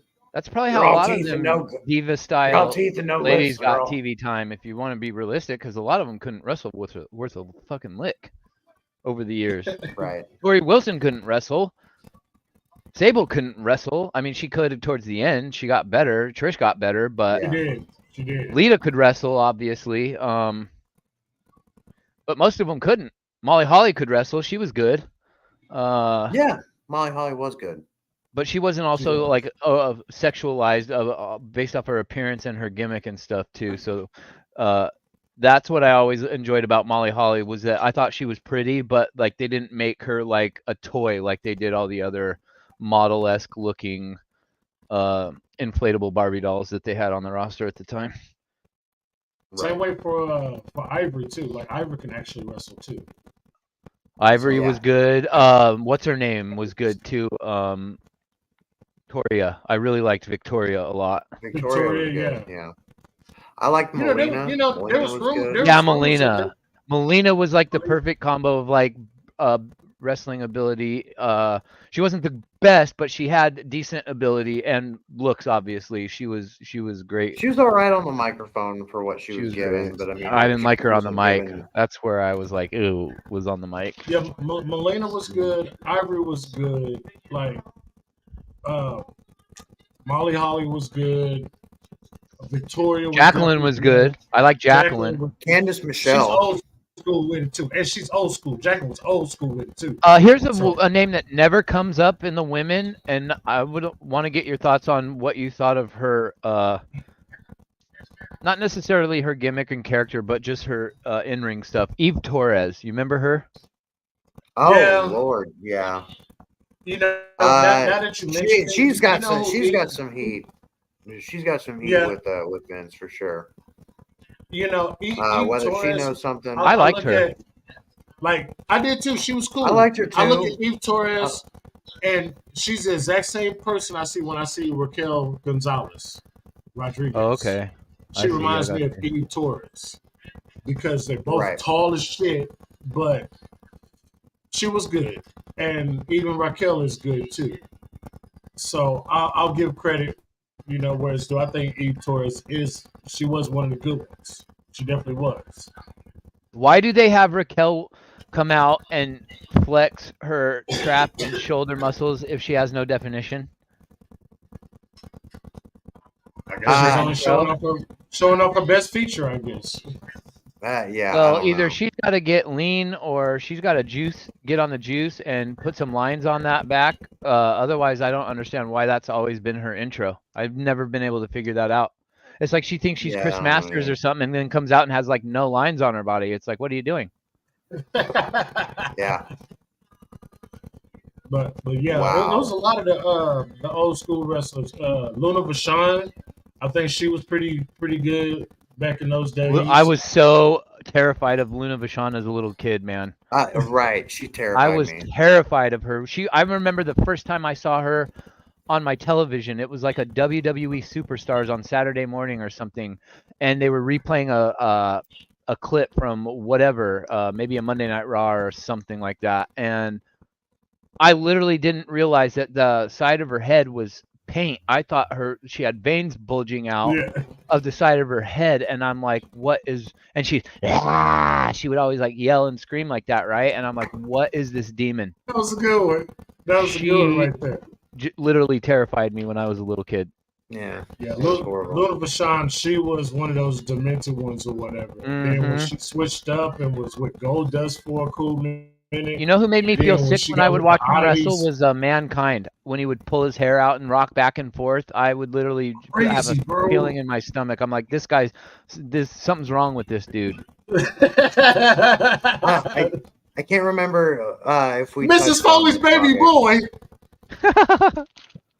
I can't remember if we touched on this, but maybe chat about this briefly before we get out of here. But no, what do we think about Triple H and the higher up execs in WWE sleeping on Will Ospreay? And from what I'm reading, Dave Meltzer from Wrestling Observer believes Will Ospreay has more charisma and is much better in the ring than Cody Rhodes. WWE doesn't need him. They don't need anyone, but he is the most talented wrestler in the world, and it was a miss by WWE not getting him. He's got more charisma than Cody Rhodes, and look at Cody Rhodes there, you know? No shit, Sherlock. To Dave Meltzer is what I would say. Yeah. That's kind of where I was sitting too. Like he's that's like saying, "Hey, did you know water's wet?" Already know. Like we were talking about the other night. Like, what was your first clue, bro? Mm-hmm. The idea that basically, I think it's stupid that they weren't paying closer attention. And they're writing people off just because of their style of promos that they're putting out based on the demographic and the culture that they're in. Yeah. Like say the idea behind Japanese wrestling and their culture and with their television guidelines, they don't necessarily they're not shaming or frowning upon cursing or using any foul language on their television. So maybe if it's another thing for English versus the native language, but I don't know. They were really sleeping on Will Ospreay. Not that I really wanted Ospreay to go to WWE because I knew that it was going to be a situation where he was going to be handcuffed. Yeah. Like most of them are. Yeah. But when he'd have been like the next Ricochet. They'd have done the same to Will Ospreay that they've done to Ricochet. Prayers for Ricochet getting out of there. Like I wonder if he has any intentions on leaving. I think because he's married to Samantha Irvin, probably not. I don't know. Like, part of me wants to feel like he's tired of sitting in catering, but like this opportunity leading into WrestleMania, like say, I don't necessarily see it going anywhere after the fact. It's just a way to get him on the show. I mean, purely enhancement. Yeah. So before I get left out in the conversation, I'm going to tell you what I think. I think what Dave Meltzer says is a bunch of hooey, a bunch of malarkey. I've never seen a baby love that. I think it's a bunch of philanthropy. So if Dave Meltzer is saying that they slept on Will Ospreay, my question is why? Yeah. Why? My big question as well. I remember me and Hooley talked about it the other day, last week on the BiggOh wrap up about this same particular situation, because it's impossible to not know who the fuck Will Ospreay is. He has friends in WWE. He has friends in AEW. You don't think AJ Styles would probably mention Will Ospreay to Triple H? My thing is this. How much money does Tony Khan have? How much money does WWE have? Triple H has to answer to other people to make sure that happens, that signing happens. Yeah, WWE. Triple H isn't paying out of his own pocket. Yeah, you know what I'm saying? Tony Khan is just signing checks. Yeah. So, WWE's net worth is hand over fist worth more than AEW's. However, AEW Tony Khan has more money to work with. Has more disposable income or more investable income than WWE is because they've got other things to prioritize besides talent. Yeah, exactly. And I'm going and which is actually one of my topics this upcoming Thursday on the BiggOh wrap up, because it is about this same topic about Triple H not signing top agents, and basically Tony Khan does spend more. He has an endless checkbook. Triple H, I believe personally, Triple H trusts his talent. That's why he ain't signing nobody. He trusts what he got. Yeah, he does. He got some great. Because if you think about it, if they do hire Will Ospreay, that's another face that everybody's going to want to see, and they still don't have any extra time in the week. So somebody else that's on TV is going to have to take a back seat, which is going to piss everybody out. Someone's going to have to leave the scene in order to have Will Ospreay come onto the scene. So. And when Punk comes back, they're going to be scrambling trying to find time for everybody and make everything fit. And it's just another person to throw into the mix that is necessarily doesn't necessarily have to be there or doesn't necessarily have anything else to do besides being thrown into something that's already existing. Exactly. So and it's like, because I think people talking about, I thought Will Ospreay was going to go to WWE. And he's in due time, in about 3 to 4 years, you may see Will Ospreay in WWE. Depends but right now, Tony Khan can stay in AEW. Eventually. Yeah, what I'm saying? However much TK is willing to pay to keep him. But right now, Tony Khan putting pen to paper. Now, my thing is this. My whole deal is this. With Tony Khan getting Ospreay, Okada, and Mercedes, the booking is where it's going to matter. Yeah. Forget everything else. Forget the debuts and stuff like that. Fine, whatever.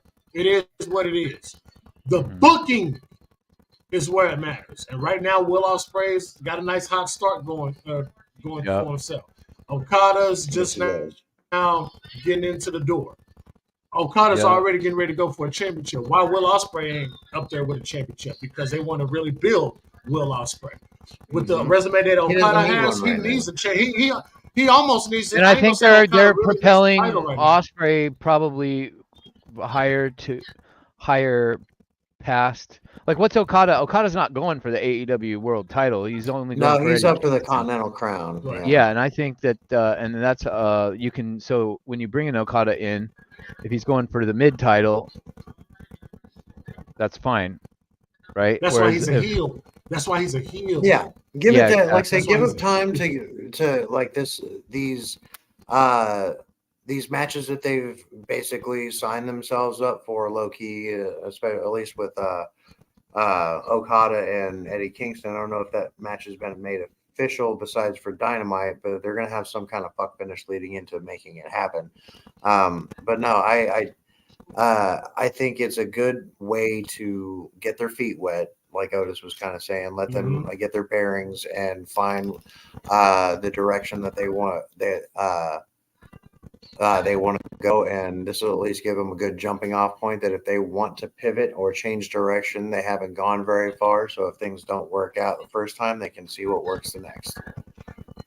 So you think, like, let me ask y'all this: do y'all think, and this is for anybody in the chat too, like Okada's a heel right now, which is perfect for a mid card title feud right now. Yeah. When he wins the AEW World Title, and he will be a baby face. Can we all agree with that? I don't know. I don't know yet. It's still too early to tell. I think still too early. Well, yeah, it's too early. But him as a heel right now, when he goes for that title, the world. I think I'd like to see him in a babyface position to get it, but I mean, he's still with the Bucks, and they're still like running roughshod over the company, asserting their authority. I don't see that. I could see him being a heel and winning the title easy. Well, the reason why I'm saying that is because with Kenny coming back and stuff, it's going to be a lot of say-so in that. And eventually, Omega's going to break his way. He's too big of a name to be just hanging with the Bucks. He's going to want to. I don't think Omega's coming back necessarily involves a title. Like, he's just going to want revenge on. No, not at this point. No. I do think it's going to be Okada and Omega at All In. But as far as it being for the title, maybe not. You know, they're gonna probably give Omega the Continental title. You know, just say, hey, you know, this is all me and all this other stuff. But I don't think Omega and Okada's gonna be for the title. Not at all. It's gonna be like a feud or something like that. But Okada's gonna want to venture off. It's gonna be built off of revenge, right? Yeah, it's going to be that. They're going to talk about Wrestle Kingdom and stuff. And Okada can actually speak pretty decent, damn good English. Yeah, he can actually. That was pretty awesome when he spoke the other night. And what is Buster? Yeah, and you're going to get both of them. Who? Oh. And then you're going to get both of them going back and forth. Japanese, English, Japanese, English. They're going to do that. It's going to make one fantastic fucking promo. English. But at the end of the day, that's going to be a feud, and it may involve the title, which Okada will retain. But later on down the line, Okada is going to be like, you know, I don't need the Bucks, or the Bucks is going to kick him out per se or whatever. They're going to try to get all the gold that they can. I do see the Bucks winning the AEW tag titles. I do see Omega winning that Continental gold. They will have gold, no doubt. So. That, you know, that's exactly how I feel about that. But it's just but it is Tony Khan. He has the money. It just depends on how they maintain the continuity and so here's the thing. Things flow. What are we doing then with if we start putting some gold around the Bucks and Okada, which I'm all for, that's fine. But what does that mean for the Undisputed Kingdom? You gotta get to the back of the line a little bit longer. That's exactly what it means in my book. Yeah. They're gonna have to wait. They're gonna have to wait. I don't necessarily think that they're gonna put a shit ton of gold on the Elite, and when I say that, I mean the Bucks and Okada. I think Okada is definitely in line to get a title. You don't think the Bucks are winning the tournament? Title. I think they're winning the tournament. It's possible, but I think they are. It's possible. I really think it's possible. But at the same time, I don't want to see them. I think it makes sense that they get the titles right now, but I don't necessarily. Man, it's just that there's a lot going into them having titles and Who do you think is going to win the tournament? Again, displacing other people, other deserving teams. I mean, it makes every bit of sense with the brackets that exist. Ray Phoenix is back. The Bucks. The Lucha Bros aren't even in the tournament. Lucha Bros aren't in it. No, they're not in the tournament. No, that's right. That's right. Which is a very big question mark. That the tournament looks really. I mean, it's easy to see who the two final teams are going to be already. Say the Lucha Brothers come out and distress and fuck with the Young Bucks and Lost them and win. Yeah. And then that sets up Lucha Bros Young Bucks again. Yeah. Yeah. I mean, and the way it goes, the way that the brackets designed, I kind of see it coming down to Bucks versus FTR, and then Lucha Bros get involved. So, but I mean, who do you see winning the titles though? Probably FTR. Well, at this point, I don't necessarily. I don't think that Undisputed Era is without isn't as deserving as the Bucks. Because Roddy's got a title, doesn't he? Yeah, and it's kind of weird that Roddy has a title and nobody else in the group does. So they could easily get some gold their way too. But but here's the thing: they've got so many different teams and factions and stables going on. Yeah, bro, I'm all fucked up about it. And they're all deserving in a lot of cases. So it's just like Tony's got to be. He's got to prioritize who he wants in those key positions. And I mean, whether it all kind of aligns Equinox style, like every stars align and everybody in a single stable has a title. Or what? Like it's just the stars just got to align kind of perfectly for that, and there's too many deserving people in the company to really go that far at this point. So, and I do want to see Undisputed Kingdom with some gold. Quit calling them Undisputed Era, Jeremy. Yeah, get the name right. Since you got on me about Sasha Banks, Mr. Perfect, start calling you Kurt Hennig. Hey, I corrected myself on the fly, so I did too. Anyway, but still, I called you out like you called me out on it. Yeah. So, gentlemen, we are at 3 hours and 22 minutes. This we got 8 minutes. Very good stream. Shout out to Rob Bebe. Yeah, shout out to Rob, man. Enjoying his spring break, whatever the hell that means. You better have some green on, bro. You better have some. You better wrap it before you tap it. That's right. Yeah, whatever. While you out, he out there swimming. Well, in the pure lakes of Minnetonka, I guess. I don't know. Like I say, when we close out, I've got a special thing I need to say. So that's just throwing it out there. Well, the floor. Are we closing it out? Are we closing it out? The floor is yours. Well, you know what I like to do. You know, I like to give people a few minutes to say something to the people out there, man. You know, something inspirational. Something. I'm just gonna tell you guys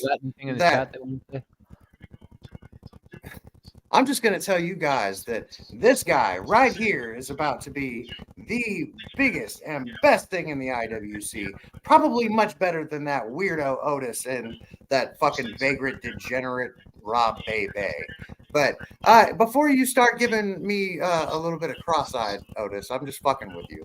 But no, put me back on. I got another thing to say. Because this gentleman right here has the most beautiful beard, much more so than some other streamers in the IWC. And oh, look, he's got a beard. He's got a beard comb. And oh, look, he's making it look so much better. And oh, look, what is this? It says, where is it? Oh, no. Well, it says Ace on there. Ace. Something I am most definitely not in the IWC. And there is only one ace of the IWC, ladies and gentlemen, and it is not me. It is not anybody else on this stream. It is one and only JD from NY 206, not DJ Storms. Not DJ Storms. Gimmick infringement, motherfucker. Okay. Why you gotta do me like that, bro? I'm sorry. I'm sorry. I couldn't help it. You couldn't have waited to do that until I wasn't around? I apologize. No, I just couldn't help it. I'm just ribbing him anyway.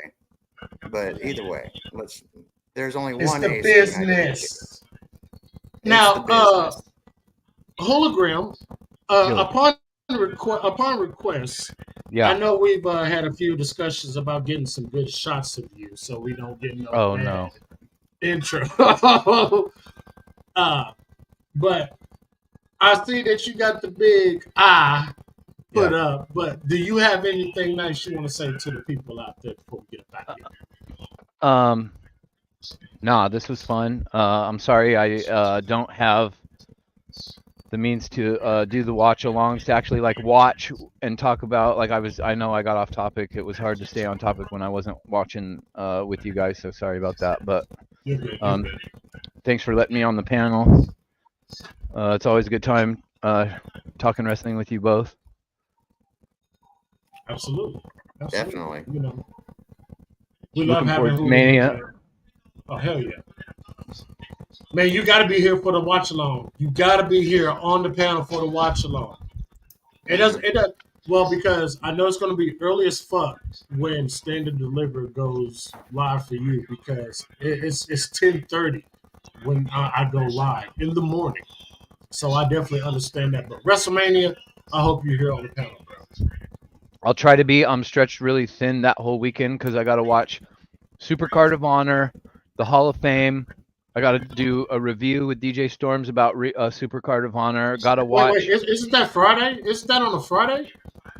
A bunch of shit's happening on the same day, so I don't really know. I just know I'm loaded from Thursday to Friday to Saturday to Sunday. So I'll know more like how things are laying out as the closer we get to everything happening. But with it also being my birthday that Wednesday before the weekend happens, like there's just a ton of shit going on for me. So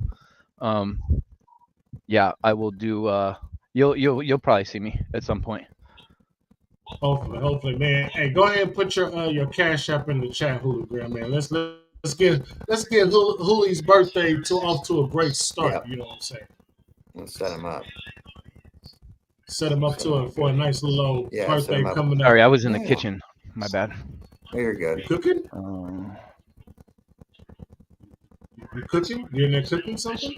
Yeah, I was just cooking some noodles real quick. Very good. Struggle Foods. Love them. Yep. Love the Struggle Foods. I felt I heard a bowl and a fork in the background. Sorry. If you could have heard. Oh, I didn't think you could hear it. Say something next time, and I'll mute my mic. I totally forget that my mic's not muted sometimes. So if you don't say nothing, I don't remember. Hooli was going to work on them noodles, you know what I'm saying? If you want to put your cash app in the chat so I can go ahead and highlight it for the people so they can help you. We're going to try to get your birthday started out right, you know what I'm saying? Yeah. You have to throw Hooli a couple of dollars or something. Throw him a 50 cents or something, you know what I'm saying? Say happy birthday, Hooli. Oh, hell no, 50 cents. Throw that shit in the tip jar, bro. Boom, there it is. There it is. Y'all make sure y'all go hit it up. You know what I'm saying? Say happy early birthday for Hologram. You know what I'm saying? Throw him a 5 spot, 10 spot, whatever you got. You know what I'm saying? He's an OTS OG. You know what I'm saying? A long time member of JB. You guys don't really have to do that. Thank you, though. Oh, whatever. We're spreading the love. No, I appreciate the love. I appreciate it. Spreading the love. I appreciate it. All right, guys, we're just about a minute and a half away from finishing, man. I definitely want to thank you guys for being here, man. I mean, like I said, I'll do these all week, man. Yeah, shout out to the chat for everyone who showed up, who stopped by, who if you hung out for a minute, if you hung out for a while. Thank you so much, man. Yeah. Thank you for putting up with us and me being a clown, but no. Mid Most Smart getting Hologram fired from his other gig. You ain't gonna get fired. I'm just kidding. If he ever watches this, we're ripping him. We're ripping him. We're definitely ripping him. Someone in the chat's gonna send it. Appreciate everybody for being here. Well, y'all not gonna do that, are y'all? Jeremy, you'll be the one to clip it and send it to him, you bastard. I mean, I kind of want to, but at the same time, I ain't trying to rock the boat any more than I already potentially have. So I'll tell you we'll see what, where we go from here.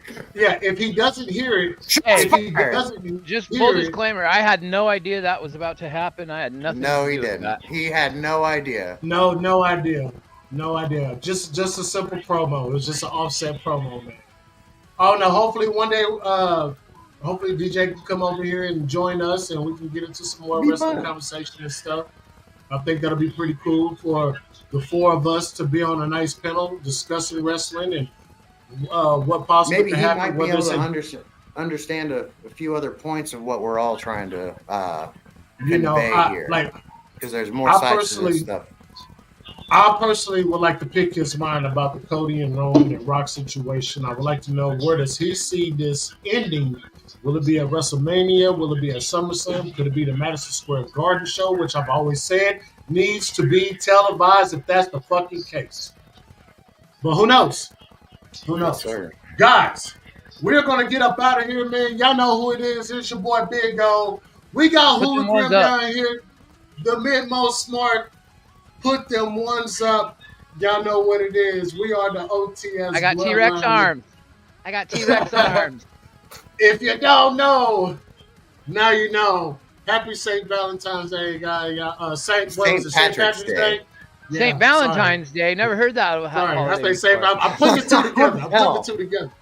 St. Patty's. Happy St. Patrick's Day. Sport your green. Don't get pitched by the green, whatever it is. Don't drink and drive. Call a motherfucking Uber. Goddamn. Yeah. Save some green beer. Save some green beer for me. I think green beer is pretty cool. I like that. I've had it a couple of times at the Oktoberfest. I thought it was pretty good. Oh, anyways, we up out of here, guys, man. Make sure you hit that like, toilet water subscribe. too. I don't recommend it. Make sure you guys hit that like, subscribe, press that bell for all notifications. Shout out to everybody here in the chat: Clone Force, Patrick Palmer, Jen, everybody. On top of that, Hooli, Germany. Make sure you guys go show Rage some love this March of the year. Since she lost her mom, go show her some love. We'll be doing that next. NXT Portland. Yeah, Portland Takeover is coming up. Wrestling brand of all time, NXT. Absolutely, the best. Rob is doing the next couple of weeks of retro views, so maybe he'll do Portland. But I definitely got Portland ready. We can go right now if we have to. Guys, we up out of here. I will holler at you guys later on. BOW tomorrow. Sheamus versus Okada. Drew McIntyre will be in action. Adam Cole will be in action. It is going down.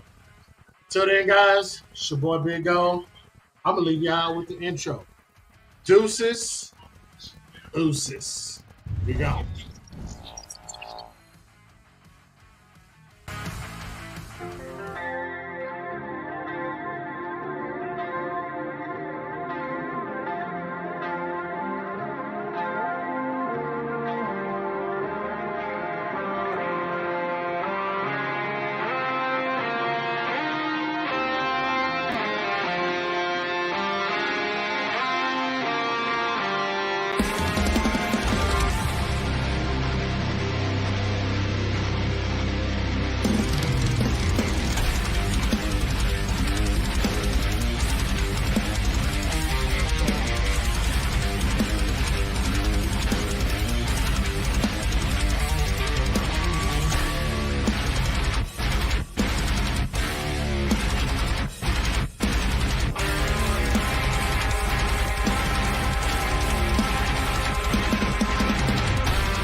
Welcome to the BiggOh Wrap-Up. Hosted by your boy, BiggOh, Hologram, and Midnose Mark and the rest of the Bayley family. Grab your beverages and your snacks. And like BiggOh says, if you got it,